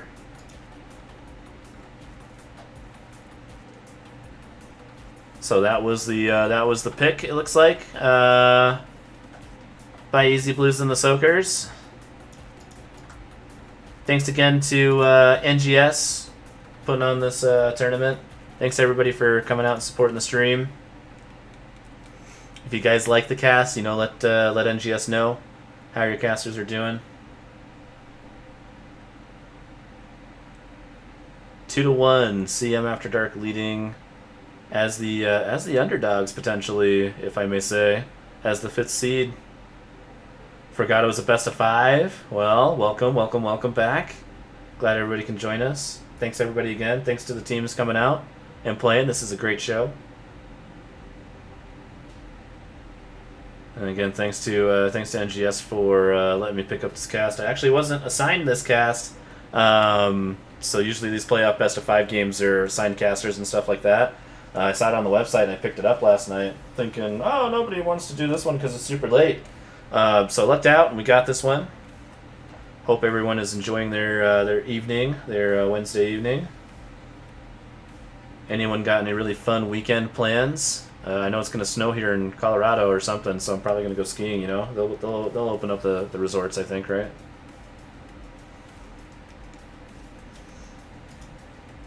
All right, looks like both teams are in the lobby for this Game 4 Cursed Hollow.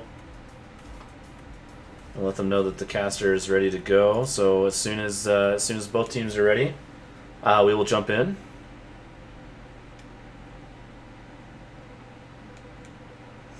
So again, the NGS Playoff Division A. There's no East or West, so these teams are straight up Division A, gonna play off against each other in these best of 5s. This is a semifinal match, so they are playing for a spot in the finals, which, you know, their opponents have not been determined yet as that match has not been scheduled or played. It'll either be against Gilly Shark or Magnitude Tsunami.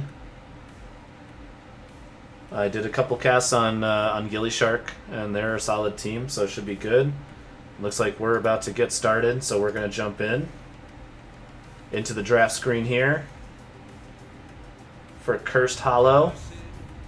Cursed Hollow.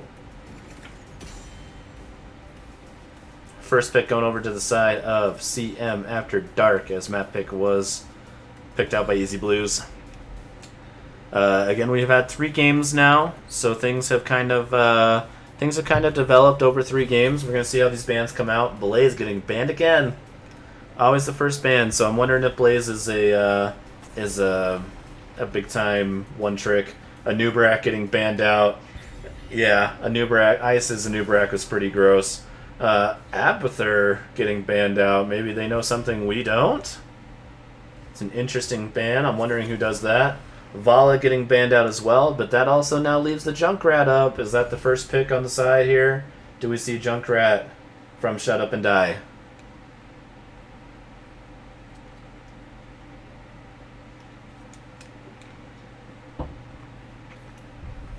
Where are my predictors in chat?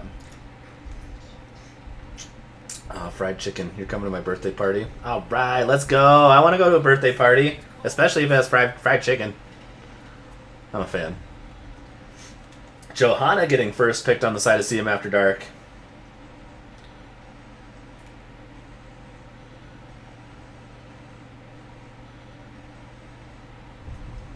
Two picks coming out on the side of Blues is going to be the Rhaegar and the Hogger. I'm surprised Tiger didn't take the Hogger first pick. I wonder if they were worried about giving up Johanna on this map, and so they had to take that instead. Big time picks coming out, but we still have Junkrat that's up on this map. I think is super strong. I have to pee. Can you ask them to hold the game for me? You better hurry. They're drafting fast. You better run. You better run, and then you better aim long range if you can. All right. I don't know how that's gonna work or whatever, but good luck to you.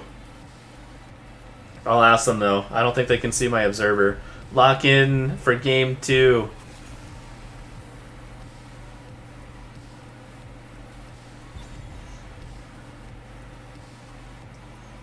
We got some cheers for Easy Blues and the Soakers. Game 4. It's all good. We were I was gonna play it off as like their second game that they're gonna win. So lock it in for their second game win. That's what I was gonna try and play it off as. So let's go for that. Don't tell anybody. It's fine. Shh. Hanzo coming out. Junkrat is getting picked up.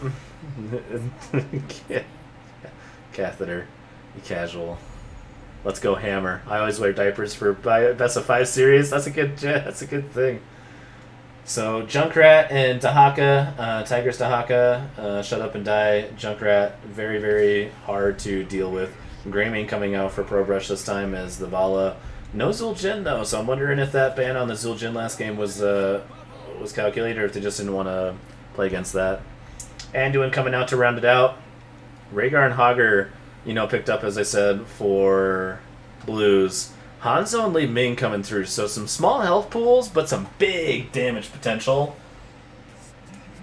And it's going to be a Stitches. I don't like the Stitches as much.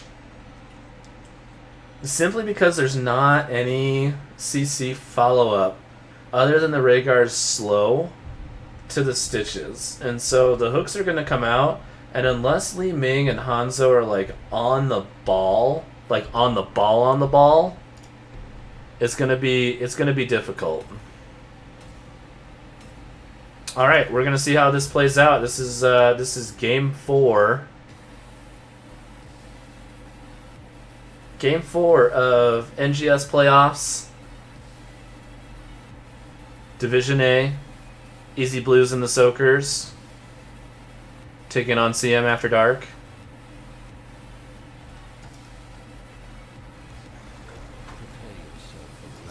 and we're gonna go ahead and we're gonna jump in.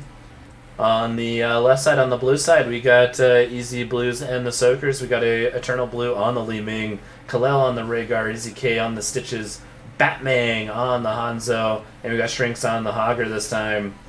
On the right-hand side, the red side, we got the Choo Choo Trains. We got Pro Brush on the Greymane. We got Shut Up and Die on the Junkrat. We got Death Punisher on the Anduin, Tiger on the Dahaka, and Ice is taking up that Johanna. I kind of wish that was a Diablo pick. I do too, to be honest with you. The Diablo would have been solid here too, but I think with the Boops and the Junkrat displacement and all the roots, the Diablo might have had a really, really hard time as well into that team. So Hook coming out, and that's exactly what they were waiting for, but Stitch is getting tongued. The Anduin pull going down immediately, and buttons have been traded. As we'll take a look at talents, first level talents. Hanzo going W build. It looks like Li Ming potentially going teleport build into this one, so that should be good. Do the good murder. I agree. CM After Dark splitting on their lanes currently. Bot lane getting run down a little bit here, as Hogger is going to go over and move to the hard camp to take it first, I believe. Typically, you'd want to see the easy camp taken first on this one for them. And this one you would save for when the objective spawned. But getting these out right away is probably a really good idea. Missing this soak is not a very great idea. So the macro coming out on the side of Easy Blues is going to be punished a little bit, especially with Greymane, who is able to really, really clear stuff way quicker. Camp waiting to be taken, but they're just going to wait until this camp pushes up a little bit, and they're going to try and get free clear on this side. So they're going to let this minion wave push in. They're going to let it stall out here in the front of the cannons, and Junkrat is going to go down bottom as Rhaegar and Hogger able to pick off the Junkrat. Not expecting it, so a kill over to the side of Easy Blues, and that is a decent start for them to come back and win game 2.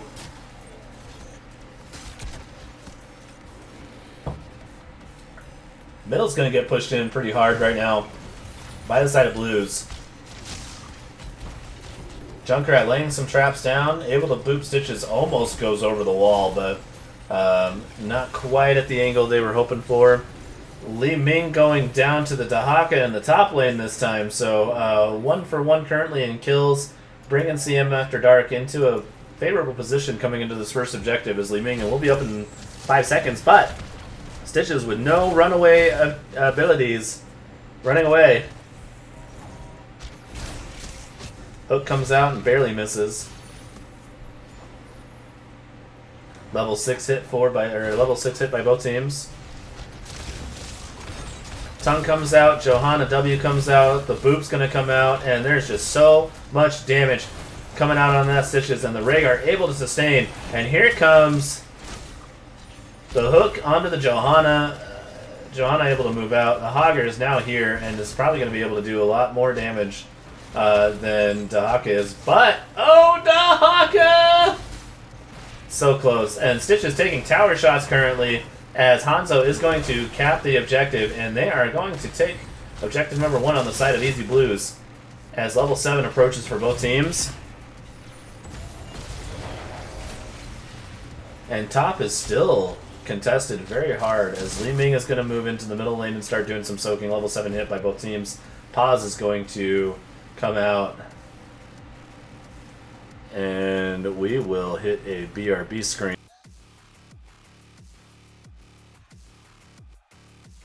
You guys should be able to still hear me here. There we go. All right, so we are paused currently. And we're going to go ahead and we're going to hit this BRB screen as we're waiting for everybody to come back. But, sorry, my internet's garbage all night. That's okay. I'm ready. Oh, they're ready. So we're going to jump back into it.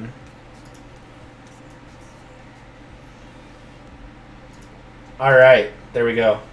Easy. So just a few technical issues. That's okay, not a problem at all. We still love our teams. And middle is now getting contested out, and we'll take a look at level 7 talents again as everything has been picked now. We're approaching level 10. 1-to-1 kills so far. 1 tribute in favor of Easy Blues. On bottom getting bullied a little bit.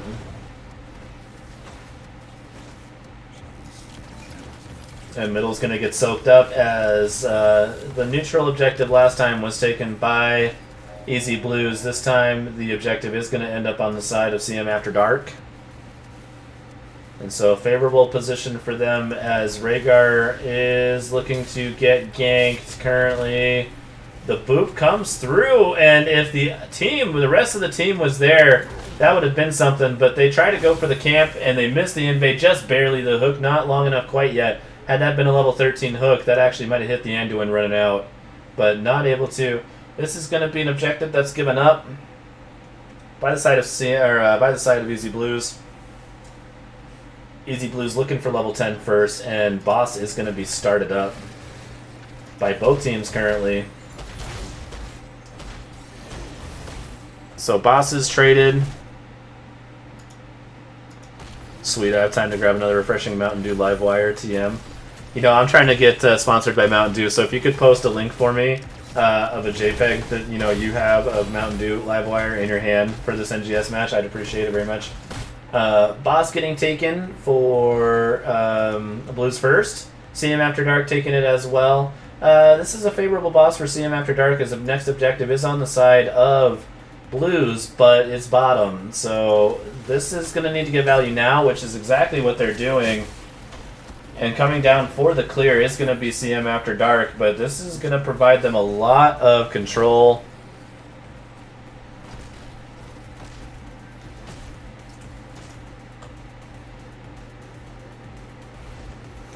And bottom is going to go down, and I think it is going to be traded for top as Tiger is going to go ensure that this top fort goes down and is going to push into the wall of the keep, and it might actually get a lot of damage. It's half the health for this boss is still available. Objective is being postured upon.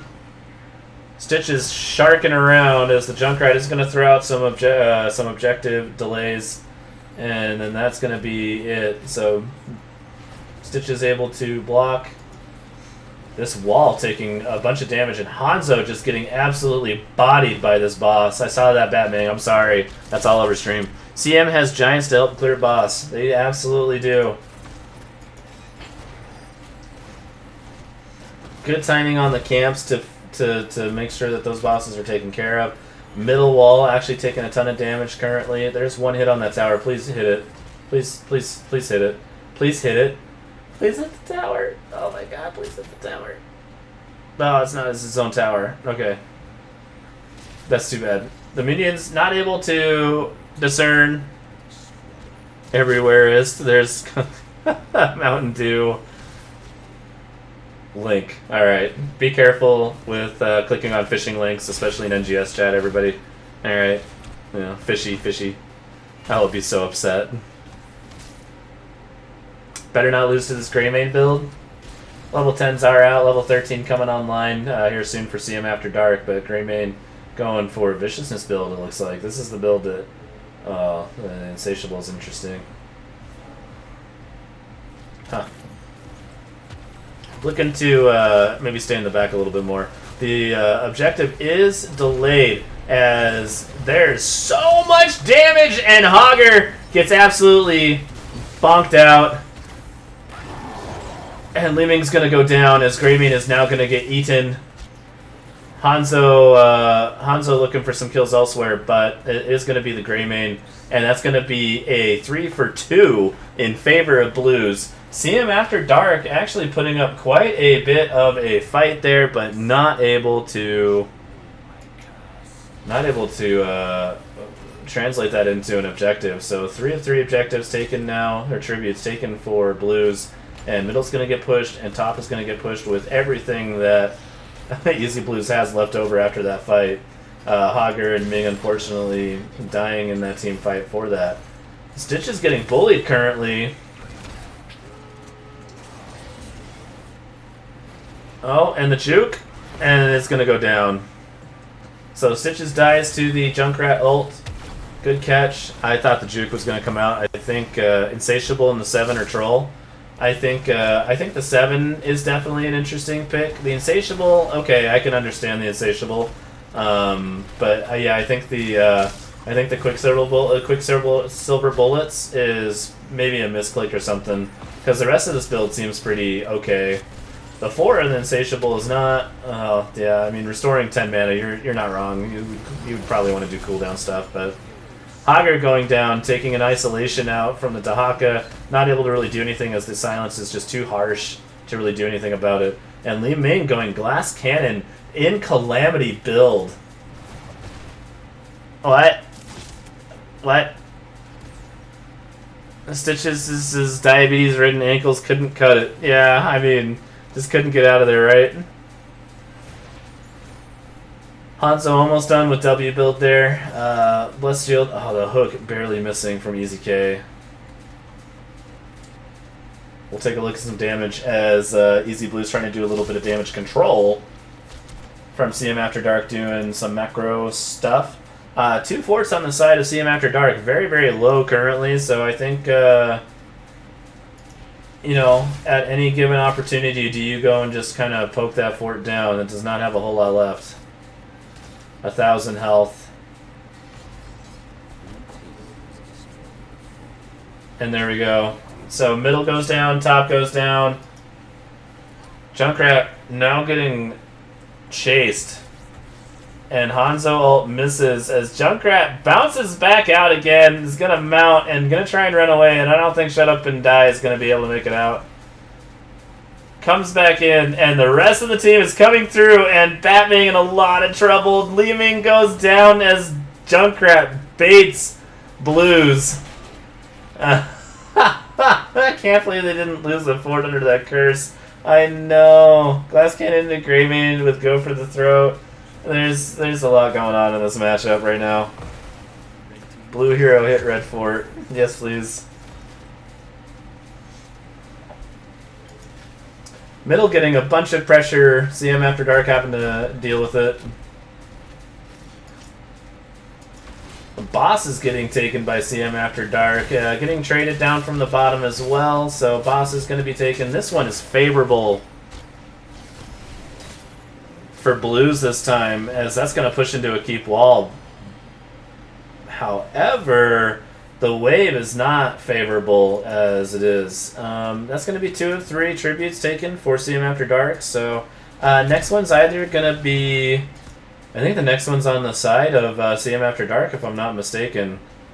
Was that last tribute here and then here? Is that what happened?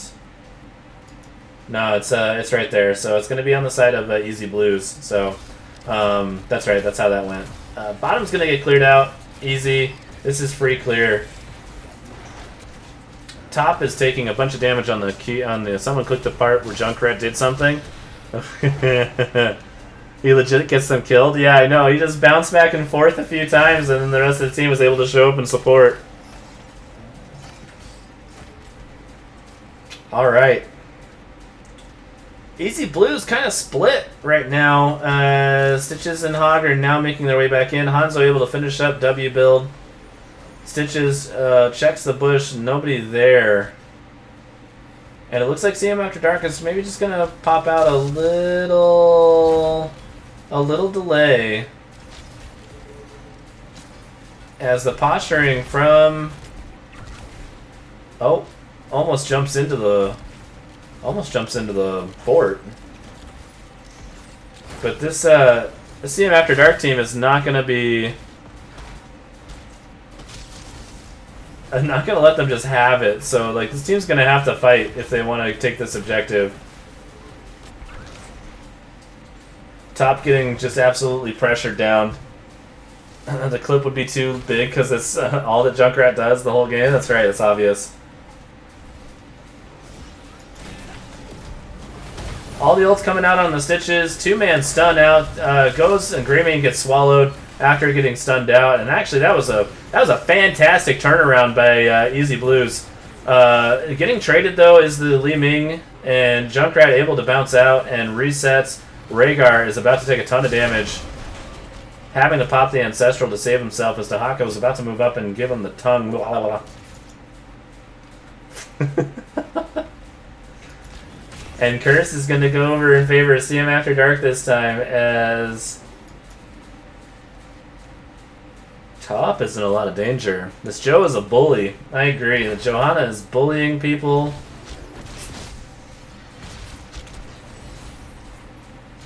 CM After Dark doing a ton of work though. So here comes the Junkrat with volley, spread volley. The Curse with 20 seconds left over. Camps are coming back up on the side of Easy Blues. Glassming at it again. I can't even wrap my head around it. Glassming and doing top damage too. Like the balls to take Glass Cannon with Calamity into Greymane and Joe and everybody. Just we're watching it live, right? We're watching it live, everybody. So Curse goes down, and no one able to secure any keeps or anything like that. Oh, the Junkrat barely able to avoid that hook, just walking back.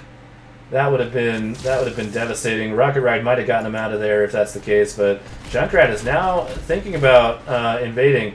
The issue is that he used his volley, didn't kill the minion that gives you magic resist. So that whole spread volley that just happened did way less damage than it should have. That could have been just one cleared before anything had happened there. And that's why I love Junkrat, by the way. I love playing Junkrat, one of the mains. Excuse you, Junkrat is doing top damage. I guess Junkrat is doing top damage currently, just by like 300 damage. You're right. Not being 2 HP. Bottom getting a bunch of pressure as level 20 is online for CM After Dark, and Johanna's gonna get swallowed out. And this is dangerous as Unstoppable is available. Light Bomb comes through. The pull's gonna come out. Ancestral out onto Stitches makes things really nicely. Johanna using the level 20 stuns coming out, doesn't make it unstoppable. Greymane going down. Anduin going down. There's the Glass Cannon. There's the Glass Cannon Calamity at its finest. And the damage numbers just go straight up as Hanzo is now doing the top damage. Screw the rest of them. Junkrat leaving, not able to keep up. And Boss is going to be invaded upon. And I wonder if they double Boss. They'll definitely get one Boss and a Trib. Right, did they double Boss? As it's now 8 to 7 kills. Stitch is looking for a hook onto the camp, and nobody there. Junkrat running top to do a bit of soaking, but Stitch is on the prowl. And Junkrat, you know, getting rid of Hogger off of that point doesn't belong there, right? Alright, another invade coming onto the hard camp this time. This is going to head mid. Nobody looking to take the objective yet.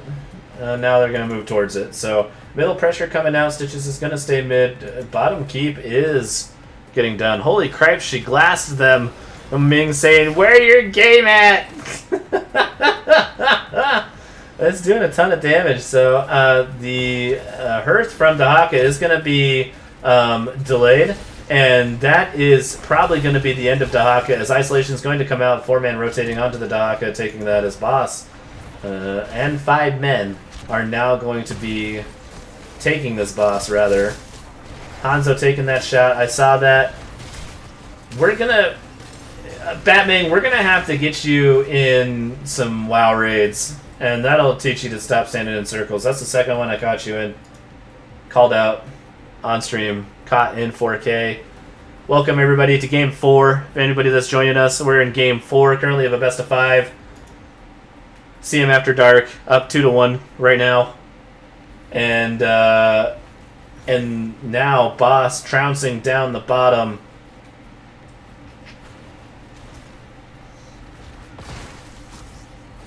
And it looks like they're going to take these giants here too. So a little bit of... Oh, and there's a 3-man stun. The pull coming out from the Anduin onto the Junkrat this time to save him. That was a good pull, I think.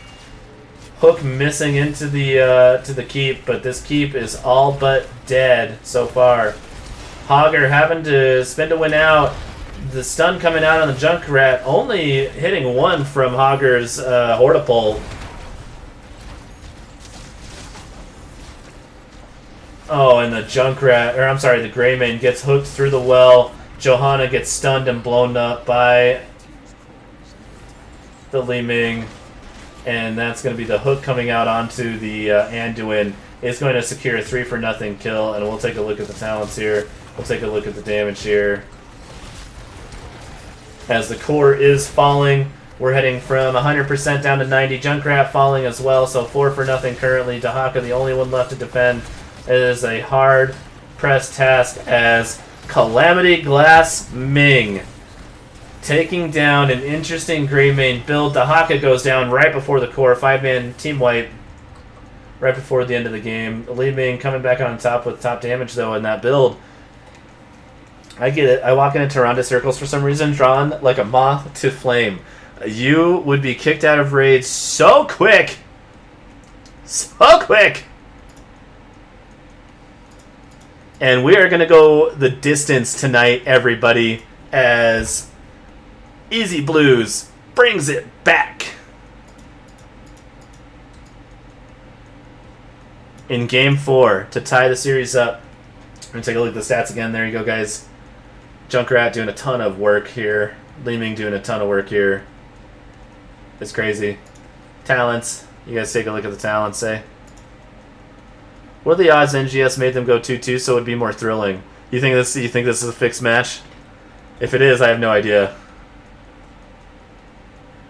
Batmanger in there. It's going to be CM after light. The series is going all night, baby. Let's go. Alright, you guys see that? We're going to go ahead and we're going to pop over to the caster booth again. And we're going to say, picked by Easy Blues, won by Easy Blues. Perfect. I'm going to fix that a little bit. And we're going to wait for a game 5 in this best of 5. Series tied up 2-2. You guys get your snackies, get your drinkies. Let's go. Still upset about the Greymane build? Horrible talent picks? I think it was just I mean, the level 4 and the level 7 were interesting picks. I think extra mana was not necessary unless you're going to stay back. Maybe do cocktail build or something. Maybe got a little haphazard in there. But other than that, viciousness I can definitely like go for the throw. You know, other than the 7 and the 4, I think it was okay. It's just the Tyrande circles for some reason I can dodge, but so I'll be honest with you, like obviously the bird for Tyrande kind of homes in on you when they shoot it, right? I feel that way. I feel like the circles kind of do the same thing too. I don't think they stand still. I think they move with you. I think they follow you. I think that's a thing. Well, it's either going to be Sky Temple, Volskaya Foundry, or Battlefield of Eternity. So one of those 3 maps is going to be picked up here, and it is going to be up to CM After Dark whether they want that map pick or they want the first pick. They've been getting first pick pretty much this entire series, except for the one map that they did pick and win. So, you know, it seems to be the theme for the 2nd, 3rd, and 4th game. A series for the ages, and Game 5 is going to be played on Battlefield of Eternity. So that's going to be Game 5. And it looks like it was picked up by CM After Dark. So map pick on the red team here.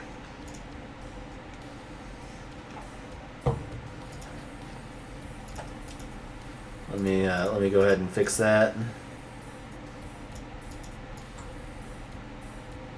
Let me do the pickies.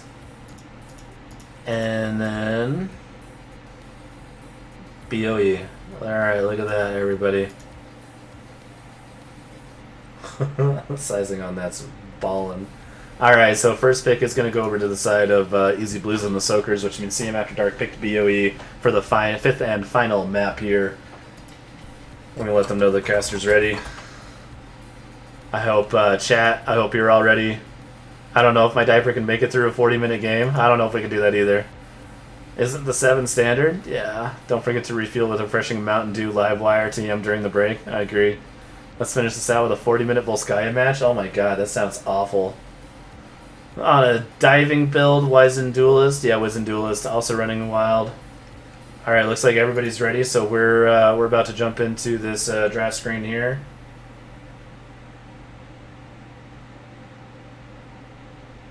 I think Death Punisher needs a captain, but that's okay. That's not on me. Ice is going to be banning this one. So, all right, we're jumping into Game 5. Battlefield of Eternity. Thanks everybody for sticking around for 5 full games of NGS playoff action. Division A. Easy Blues and the Soakers taking on CM After Dark. This is it. This is the game to determine who moves on to the finals in Division A. Well, this is fun. Tiger Hots says, in-game, Game 5. We knew we were going for a 2.5-hour match today. We knew we were going the distance. And Nubarak coming out as the first ban. What talent do you think is wrong? Because if you think Melee is the play into 2 artillery, then yikes. I agree with that statement as well. It would be really difficult to run in like that. So that's I was thinking a cocktail build would have been okay with the level 4, but wasn't picked out that way either. Nimsy with the emotes, the Psy emotes. I appreciate that. You guys, everybody, make sure to drop a follow on Nexus Gaming Series. Make sure you guys pop a follow over to Smart Fungus, who streamed tonight. Pop a follow over to Chardonus, who also streamed tonight. Go ahead and drop PSI_Valira follow too. And then hit up Nexus Gaming Series, the main channel, and this one. Pop them a follow so you guys can get notifications of when important playoff matches or important highlighted matches during the regular season are going to be streamed. NGS does it all the time. So again, thanks to NGS for putting this tournament on. Blazin' Rhaegar getting banned out on the side of CM After Dark, and it's a Nubrak and Johanna on the side of Easy Blues this time. So Junkrat available, Hogger available, Vala getting picked up as a first pick by Eternal Blue. So this is it. Harkin at the Real Pro Brush. I liked your build. Thought it looked fine. It was a different build. It's not a build that I would have gone, but then I don't play Greymane either, so I'm not going to sit here and pretend. I play Li Ming, and I never would have gone Glass Cannon with Calamity, but that seemed to work out just fine too. So I'm sure the build is the build for Arisen, and I just don't know what it is.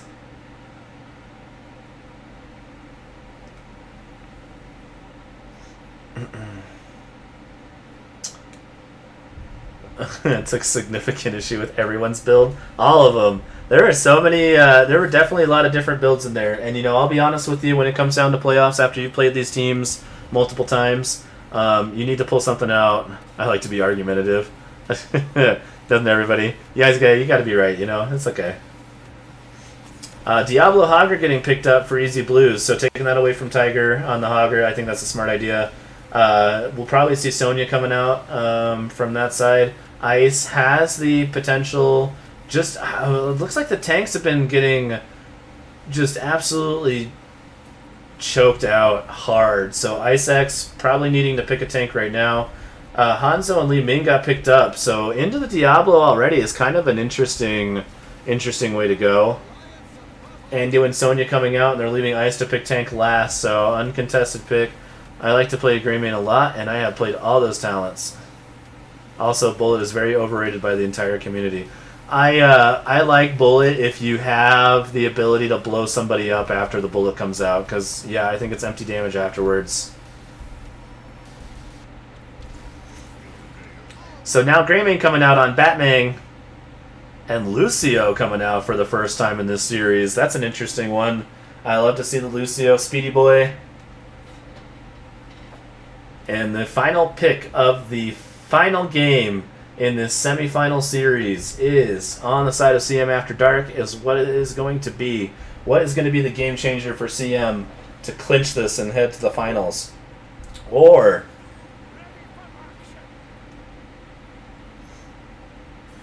does Blues secure this and to secure their own ticket into the finals. We will find out here in just a few moments as we're going to flop back on over to the in-game overlay. Thanks again, everybody, for coming out and joining us. Make sure you drop follows, likes, subscribes for everybody that's involved tonight. You guys make sure you check out the NGS schedule as more playoff games are going to be played tomorrow. These teams are getting closer to the end. As I said, this ticket's going to punch into the finals, so we'll see which team's going to make it over there. I actually really like I really like the side of Easy Blues on this draft, it looks like. So I'm a big fan of the Diablo Vala Greymane. There's no necessarily mage, but Vala's going Q build on this one, so we will see how that goes. Easy K on the side of Easy Blues, playing on the Diablo. Eternal Blue is taking the Vala this time. Batman on the Greymane, Kalale on the Lucio this time, and Hogger being played by Shrinks again. Should be an interesting matchup. And then on the side, the red side, CM After Dark, Pro Brush taking on the Hanzo, Shut Up and Die on Li Ming. Death Punisher on the Anduin again, Ice on the Muradin this time, and Sonya coming out from Tiger. A comp that's been played before tonight, it looks like, other than maybe the Hanzo Li Ming combo. But CM After Dark able to put things together quite well. The last time that they played this type of comp. We will see how it plays out for them in this one, in this 2-lane map. Vala taking a ton of damage. Not Gambit build this time, unfortunately Q build, so they are looking to race a little bit, maybe more than fight. Hanzo going Redemption, which I guess is going to be bigger damage than maybe Q build. This has become CM After My Bedtime. Lightwell getting picked up by the Anduin in level 1. That's an interesting pickup. Viciousness on the side of Greymane this time. We'll see if that same build comes out from this side. Li Ming probably going to go missile build in this one, unfortunately. We won't see the Calamity again here. Offlane doing offlane things. They are definitely trading buttons up there. GFTT is better, infinitely. Be a dive assassin. It will definitely do well. All right, Hanzo taking a lot of damage, doesn't go down. The small Anduin heal goes up. Tooth and Claw 20, wave clear, damage burst. West Coast, Best Coast. There are no coasts.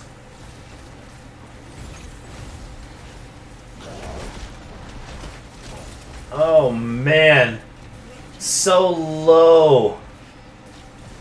So CM After Dark actually biding their time, taking down 2 members of Easy Blues and taking the camp as well. That's very favorable for them.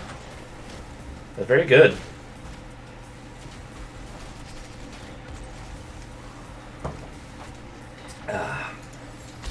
Level 4 coming out first for CM After Dark, and the timing on this camp is pretty good. The side of Easy Blues not necessarily started yet, so they're going to be late. They're going to start this camp now. They're going to be really late to the objective. So race is going to go in the favor of CM After Dark currently. Neutral camps are going to be taken by CM After Dark.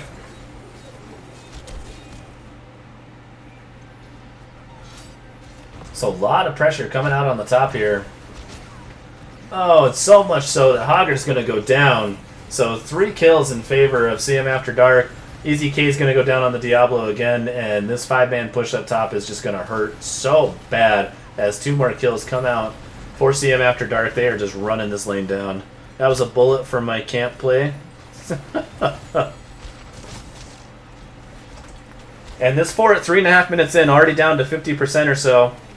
Vala's going down to the Sonya here, as I think the Vala was trying to do a bit of racing and not successful in doing so. So top 4's going to go down to CM After Dark. Not very long into the game here. 5 kills to nothing at 3 minutes and 40 seconds into the game. And this start for CM After Dark is prime. Unfortunately, this map is so snowbally that you have to be really, really careful when you do types of stuff like that. Now, those rotations need to be cleaner. The team fight needs to be a little bit cleaner. And the run into the objective there, just to do a little bit of damage. Vala taking a ton of Ming damage right now. Shut Up and Die just hitting those orbs, and it is hurting a lot. So Hanzo going Redemption, and then goes the W, so there's tons of race right there. The Ming going Calamity build, not Missile build, so Ming running it back in the Calamity. This time on the side of CM After Dark, though. Slam build coming out for Sonya. And then basic Lucio build and Q build with 9 stacks currently on the side of Easy Blues. First objective taken with about a half a shield on it. Almost always take Tooth and Claw, though. Alright, Wall's going to go down as melee mode is entered. Tons of damage coming out, and the wave clear, unfortunately, for the side of Easy Blues is not going to take this Immortal down too quickly. And it looks like the bottom fort is going to go ahead and go down. Diablo able to sustain through most of this. Greymane clearing out a little bit as Vala is going to take a little bit of damage, but they're able to do something about this, and Anduin's going to go down, Murden's going to go down, so 2 kills coming back for the side of Easy Blues, and maybe stayed a little too long. Fort did not go down, so that actually kind of turned things around as CM After Dark still maintains about a level lead. Oh boy, here comes Glass Ming again. Yeah, I know, right? We're going to see it again. It's the new build. It's the new Ming build. Everybody crapping on Glass Cannon, but everybody's sleeping on it, apparently. Neutral camp going to go over to the side of Easy Blues this time. They're actually going to be able to secure it rather than what happened last time.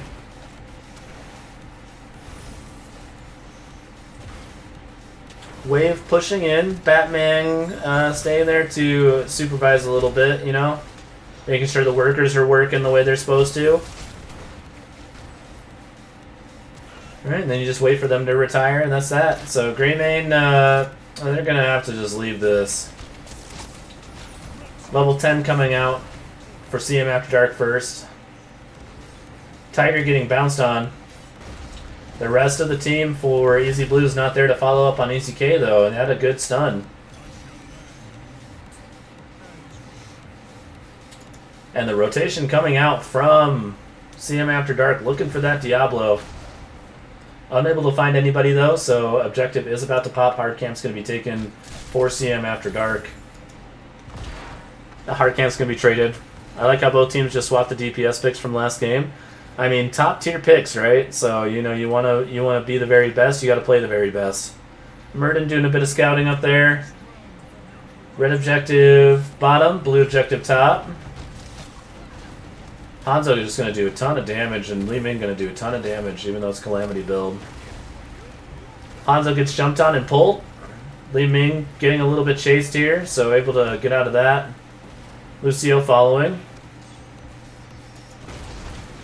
Greymane taking a bit of damage there, but able to start racing on their side of things this time.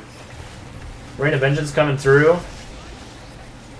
And Vala's going to take a ton of damage and go down, so straight easy kill for Hanzo. Nobody in the way, but Hanzo goes down. Lucio's going to be traded. And Greymane's going to roll into the stun and die. Hogger in a bit of a trouble, but able to push back and do a bit of damage. That misses.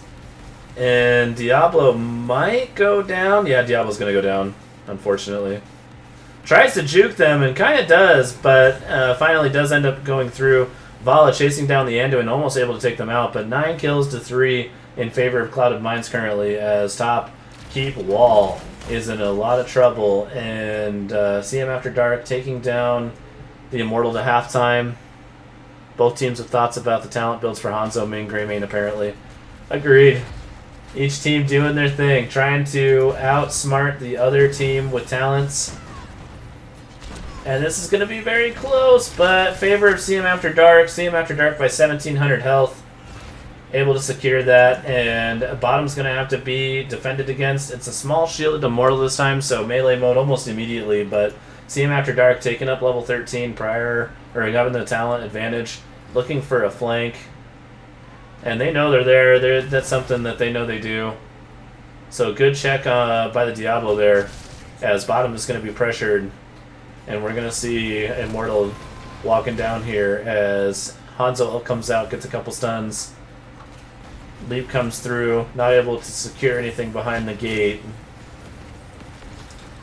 Melee mode entered almost immediately by the Immortal. It's gonna secure the wall and start beating on the keep here. But a pretty easy defense it looks like. So Easy Blues potentially looking for level 13, but an engage comes out from the Diablo, and Diablo pops breath, and that's going to be down for the next 90 seconds. So that will be up for the next objective potentially. Bottom neutral camp going to be taken by CM After Dark. Top lane is still getting a bunch of pressure. And just remember, guys, this was the same position that Blues was in until late game last game too. So all it takes is a couple of good fights and you're back into the game. Bottom is now getting pushed in, and 4-man is going to rotate down to respond to this, but it is 5v4 currently under the tower. Hogger running up top to get 13, and CM After Dark is now rotating onto this Hogger, and the Hogger needs to leave. Hogger running into a bush, and Hogger is going to hurt that before the leap comes out. Oh, they're not going to find him. Okay, he's out. Yep, they're looking for him. He's able to juke that through and able to get out, as the camp is going to be taken by CM After Dark. Sharking around looking for that kill. Bottom is going to be a bit contested, as I think Greymane now can have a bit free reign on these towers. So Wall's finally going to go down 11 minutes into the game, as Murden's going to come in on the flank. They're going to find him. Rain of Vengeance comes through, and a 4-man stun from Hanzo comes through. Light Bomb comes out and stuns the tank through. Hogger in the back line. Li Ming jumping through, and the Calamity is going to go down to the Vala there under the tower. And that's a kill for Easy Blues. Turning this into a 5v4 real quickly, is that Ming just jumps in with Calamity. And it's not Glass Cannon this time, though, so, you know, just a heads up. Wait, didn't Murd take Skullcracker at 7? Oh, the Murden goes down. Murden did not. He took heavy impact. So, taking slows. I'm not sure about all of it. So, you know, Insatiable taken again on level 4. Quicksilver Bullet's taken again. So the same Greymane build coming out from both sides this time. So, you know, it's a real thing. We're doing it live.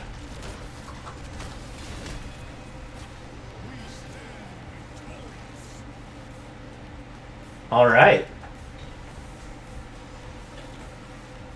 So here we go. Level 16 is picked up for the side of CM After Dark. Glass diff. You might be right. Diamond Skin comes out. So full Calamity build this time for Shut Up and Die. I like it. And bottom is going to be pressured, as the fort is finally going to go down. 16 is going to be picked up for the side of Easy Blues. And Keep Wall is going to be pressured, as Hogger's going to stay top, and the 5-man is going to have an opportunity to rotate on this 4-man down on the bottom lane. And that's exactly what's happening here, and I think these two have, or I think this team has stayed a little too, oh, maybe not. They did not stay too long. They left exactly on time. They're going to rotate to this neutral camp here at the bottom, as Sonya is going to face check this bush. And she might, oh, she has to leap out. Light Bomb wasted on that, as the Anduin thought she was going to stay in. There's no pull coming, so that leap probably saved Sonya's life. That was close. Alright, level 16, as I said, picked up for both teams currently. Objective has not been announced yet, but it should respawn here pretty quick.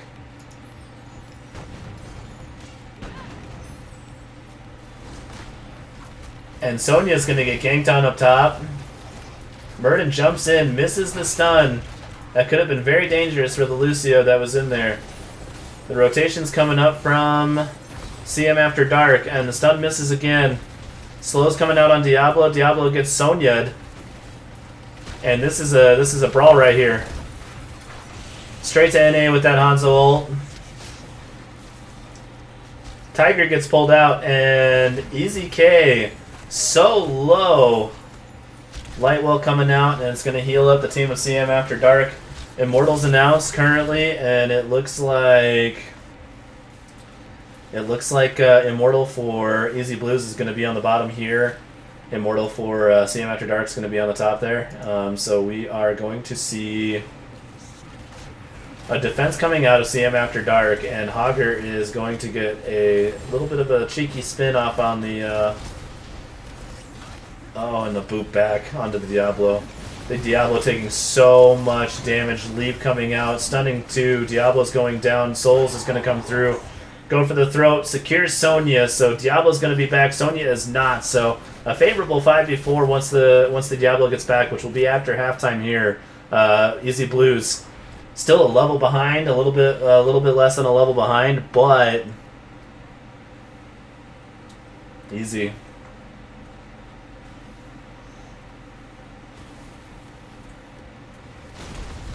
All right, Easy Blues walking in right now as a 5v4 favored fight, and this is kind of a do or die moment right now for the side of Easy Blues. They can win this objective. They're going to push top down a little bit. Hanzo able to make it out. No, not quite. As Anduin's now going to come in, and the rest of the team is going to rotate on this Hanzo. Anduin's going to pay with his life. And Greymane is going to get the stun from Murden, not able to hit. And Batman on the Greymane is just having a field day currently as CM After Dark finishes up the objective. 5-man going to rotate top currently. Hogger actually heading down to the bottom. They're looking for 20. They have caught up in levels now. That was the weirdest animation bug after Sonya got pulled. Yeah, there's some interactions that are interesting that come through. I love the pulls. I love watching that. I love watching Chen getting pulled around through the air and stuff like that too. Alright, Immortal walking down the top lane in Game 5 currently in favor of Easy Blues. Easy Blues going to hit level 20 first currently, and unless something changes, the clear needs to be done.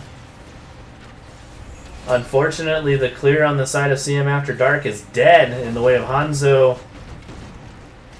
Li Ming went Calamity build and not Missiles, so Ray's not necessarily in her repertoire as much as it is for the Hanzo, and that W doing all the damage there. Neutral camp going to be taken by the side of Blues. CM After Dark able to save their top keep, but for how long? Her spin animation kept going, but she was stationary. Announcer loves watching guys get pulled. Awkward.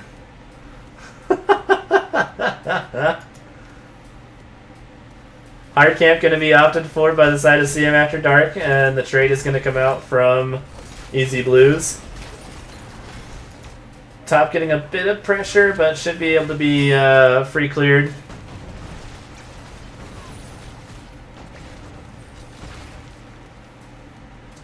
So free clear coming out. Neutral camp going to be side for Blues here as well. So bottom going to have the pressure for the Blues. Top side still going to have the pressure for CM After Dark. CM After Dark about to hit level 20 and is going to be looking for that fight after level 20. So level 20 hit. And there are your full builds for everybody.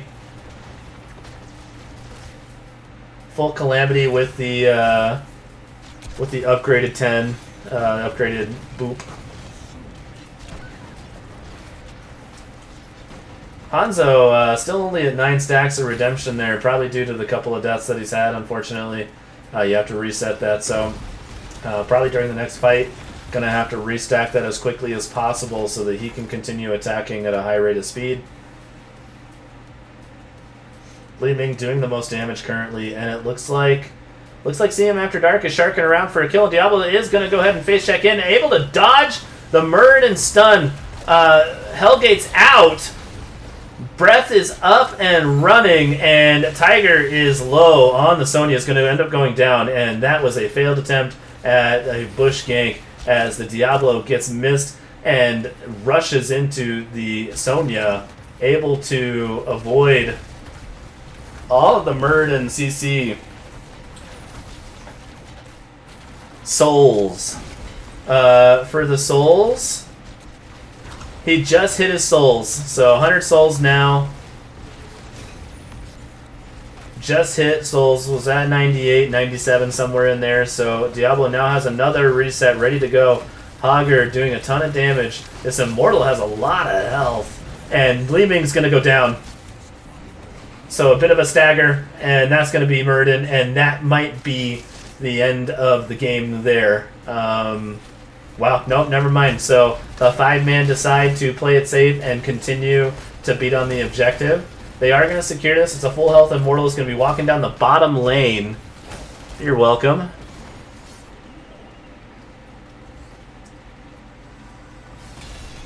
And here we go. This is going to be a big, big defense from the side of CM After Dark. This is a 20-minute Immortal level 20. This could be the last Immortal that they ever see for this season. They have a full keep to play with this, but they are not able to leave as 2 are currently dead, including the tank. Tiger walking out there. Light Bomb coming out onto Tiger. They're not able to secure any peel or anything like that. Able to walk out, though. And this is going to hurt. They really need Murden to be back up. Ming is about to come through. Pull coming out from the Hanzo as Diablo gets leapt on. Rain of Vengeance coming through. Stops the Sonya from spinning. And the keep is going to go down with the Immortal having a ton of health. The second pull coming out on the Murden as the Murden is taking into 5, is going to go into down, or it's going to get killed. So Murden down again, and the side of CM After Dark having a hard time clearing this Immortal. GG's called. Well played. Easy Blues. Couple of games there. Couple of games there were questionable, especially towards the start, but able to play it patiently and make really, really good decisions. Able to bring it back, and in Game 5,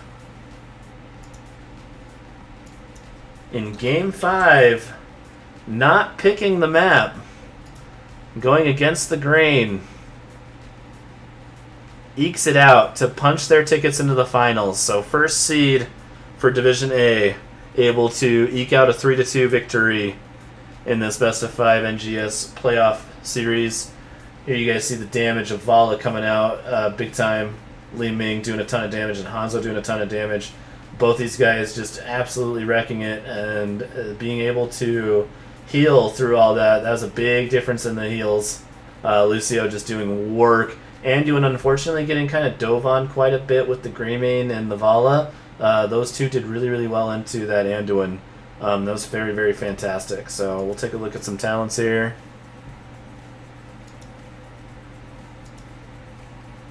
And I think I'm going to jump into a...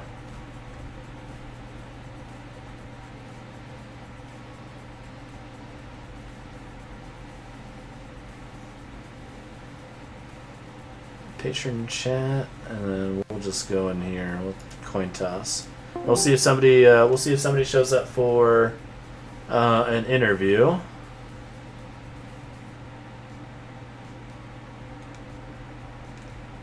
All right, we're gonna see if we can grab one of those interviews. In the meantime, we're gonna head back to the caster booth where we do see. Yeah, if you guys want. Perfect. All right, so they reached out to me. So we are going to roll that, and it is going to be blue team that picks up the victory in map 5. Winner blue team. Let me fix the positioning on that. There we go. All right, there is your...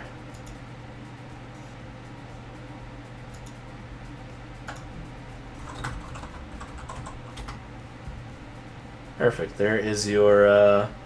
There's your synopsis of the best of 5 that we just hit.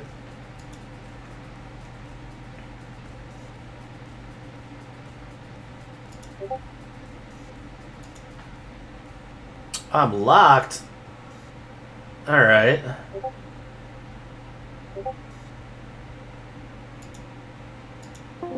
Let's try this one.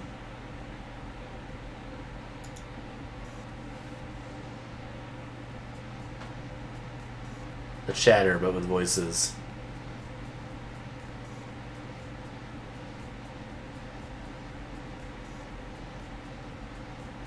Alright, I switched it up to a different lobby. There we go. Hello, welcome. Hey. How's it going? Good. How you doing? Not too bad. We have Kalel. Is that how you say that? Yeah. Perfect. Kalel was the healer for Easy Blues and the Soakers. Congratulations on your best of 5 win. That was intense. The full series. How do you feel? Yeah, we were sweating. Those guys are very good. I want to give them props first of all. They were seriously one of the best teams that we've played. So did a great job. Excellent. Shout outs to CM After Dark. We've always had trouble, playing against them too. They are a very good team, especially when you give Tiger his Hogger. And it's hard to go up against, so I'm surprised you guys did that. And still came out on top. Congratulations again. Game 1, Infernal Shrines. It seemed a little rough going up into that for you guys. It was one of your map picks. Tell me what the mentality after that game 1 was, because it seemed pretty standard. The builds were interesting. Like, we can go over some of that, because chat was going crazy over builds, but... Tell me about your mindset after game 1, because it was a little harsh. Yeah, no, I mean, if I'm remembering correctly, these were the guys that we dropped the most games to in the regular season. So after that game, we definitely had to regroup. But I wouldn't say that we were feeling bad about anything. We really kind of understand in our team that we are kind of a late game usually team. So we just kind of tried to push it out of our minds and move on to the next one. Excellent. So that's exactly what happened. You guys went to Braxis Holdout. Is Braxis one of your guys' comfort maps, would you say? Because you looked really, really good on it, not going to lie, coming back with the late game fights to secure those points and everything like that. The macro was on point, too, so it just looks like you guys normally play it a bunch. Yeah, I would say that 2-lane maps are generally kind of within our wheelhouse, but we feel comfortable most places. Awesome. Going on to Game 3, Garden of Terror. It's not picked up a whole bunch, but I think in a best of 5 you usually see maps that you don't normally see. Tell me what your thoughts are on Garden, because figuring out the macro versus micro and getting to a point on time is really, really hard, which I think you guys kind of struggled with against this team. Yeah, we were very lucky to get those kills there at the end because they were absolutely dominating the map until that point. So we just did the best we could to give ourselves an option there at the end. I mean, that's kind of the beautiful part and terrible part of this game is if you can get a kill in the 16-20 range, you always have a chance. So. And I think that was something that I had mentioned too, because you guys went down in structures quite a bit. I think throughout most of the series, you guys were down in structures first, and then the late game, it was just one team fight, very, very strategic team fight that you would take. And it just happens to be in your favor just enough to get some push out, and you guys are able to come back from that and scale to a 20 and usually take another team fight to win. That's, last 2 games perfectly executed on those types of strategies. So good job on that. What was weird? I actually got our tank did a great job on that. Easy killed it on those callouts. So liked that a lot. There were definitely some times where I had to question Easy's decision making on the tanks. Tanking is one of the hardest roles I think in the game, and I've never understood how to execute tanking. So props to any tanks that go out there. There were some instances where I was like, what is going on here? Why is it happening? But definitely well played. I think that Johanna is one of the stronger picks you guys had for the tanking role. and I think it helped out quite a bit. Blessed Shield coming out quite a bit rather than the Falling Sword too, which is a little bit different, which will bring me kind of into the next builds. I think the Greymane builds from both sides and the Li Ming builds coming out were definitely a note of discussion. So talk to me. Freaking out about the glass cannon. Yeah, well, I mean, Calamity, Glass Cannon into a go for the throat Greymane and Johanna, and just the CC that it had absolutely blew my mind. And chats as well. Talk to me about that. Like, what's the thought process behind that? Where did that come from? Yeah, that's I mean, that's a good question. I honestly, in the end, it worked out. Blue was actually able to get those kills there at the end that swung it for us because of Glass Cannon. I would say he was able to have enough damage. I was worried, to be honest, when I saw the Glass Cannon pick, but Blue is just so good at his role that it doesn't matter sometimes. Just frag and pick up those resets. Perfect. Yeah, I mean, it was top damage, and it came back at the end of the game too in those last couple of team fights, and so I was impressed. I wouldn't have the balls to go that build, so pretty fantastic. Glass Cannon or bust, says Blue. Perfect. So game 3 into game 4, you guys actually went from Garden of Terror, which is a big map, and you guys kind of got picked on at the end of the game for that one, but Cursed Hollow was the pick. Which is another big map. So it was kind of interesting to see how strong you guys are on a 2-lane map, and then coming into a 3-lane map just to kind of back-to-back a 3-lane map that's very, very large. I guess is Cursed Hollow another like comfort pick for you guys? Is that, and it's just, you guys play on that more than maybe Garden, or is it the macro, the lesser amount of macro that needs to be done? Because you looked better on Cursed Hollow than you did on Garden of Terror, but yeah, I agree. What do you think about that, I guess? I mean, I wouldn't say it's necessarily a comfort pick of ours. We're just lucky to have Shrinks on the off lane. He's very good at making sure that we don't lose any soak, and if he's going to, he calls it out really well, so we can make sure to pick it up. So we were just able to. I think we had a better team comp there to be able to run the map better. Gotcha. I know you guys picked a lot of global presence too, and actually happened to be on the maps that you guys lost. Do you guys? Cursed Hollow, you guys didn't actually have the same global that you did on Garden of Terror. Was that something that was discussed for drafting between those two games, or is it just the map that kind of helps you guys pick what you're going to pick? Does that make sense? I mean, it definitely plays a role, right? But I mean, I don't want to give away a lot of our draft secrets, to be honest. how we kind of go into these things, but I would say that it played a role in our decisions, but it wasn't the only thing. Okay, perfect. No, I appreciate that. Then coming back into Cursed Hollow, you guys definitely played it well, and then at the end of the game, you guys took a couple of team fights to win the game. Coming into game 5, you guys kind of busted the theme of whoever picks the map. Like, I guess game 1, game 5, whoever picked the map didn't win that map, so you guys came out in your favor for the end of the series for that. But Battlefield of Eternity, definitely one of the snowballiest maps in the pool from what you guys had a pick of, maybe other than Volskaya. But you guys were, in the early game, struggling a little bit, and I was worried that you guys weren't going to be able to come back. But picking a couple of those team fights you did, talk to me about that, when you guys determined that it was time to turn things around, flip it around, and start running at them, when you knew, I think you guys knew you were going to be able to do it, right? Yeah, I mean, again, like, the beautiful part of this game is if you can get to late game, you always have a chance, right? That's what I love about it. So we were, I mean, if you think about it, every single game tonight we were kind of down early. So we just tried to make sure that we didn't get it, into our own heads, and just made sure that when we were engaging, we were same talent tier and doing the best we can in those team fights. You guys were not even just down in the beginning of the games. Like, you guys were hitting 22nd in the game. You know what I mean? Like, in some of these games, and still being able to pull out good decisions and good team fights to secure the win, even if it was multiple team fights that you had to do. So, and that was the BOE game. Like, you guys were kind of getting run over in the beginning, and then two keeps still up, bottom keep getting pressured, and you guys are able to take a very favorable team fight just to bring it back again. And you guys had to win one more just to finish it out. Tell me what the feeling was and how the comms were when you guys knew you secured game 5. Like, what was that like? I mean, there was a little bit of screaming, I would say, definitely.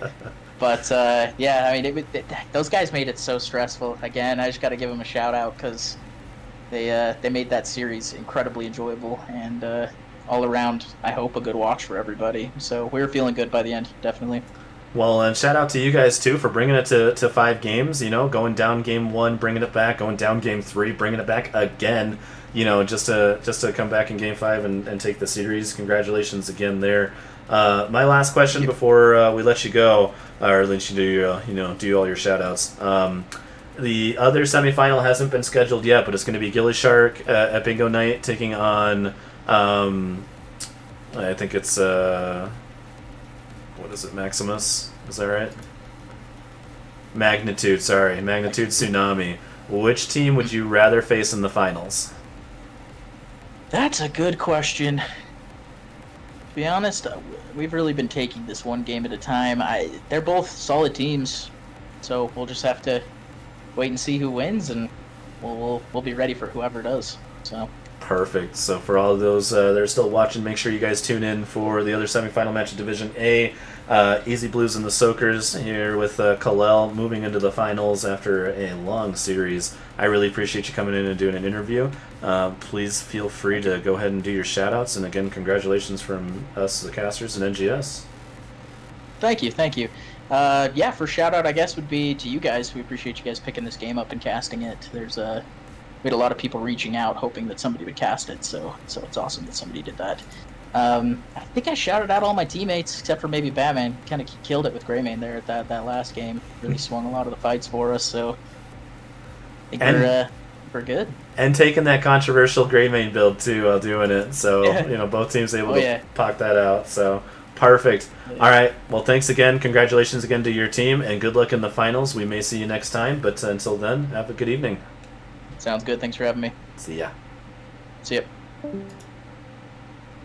All right. Perfect. So I'm popping back in to my stream here, or to my Discord. And then, so thank you, everybody. That was Kalel from Easy Blues and the Soakers taking a 3-2 victory in this best-of-5 series in the NGS Playoffs Division A.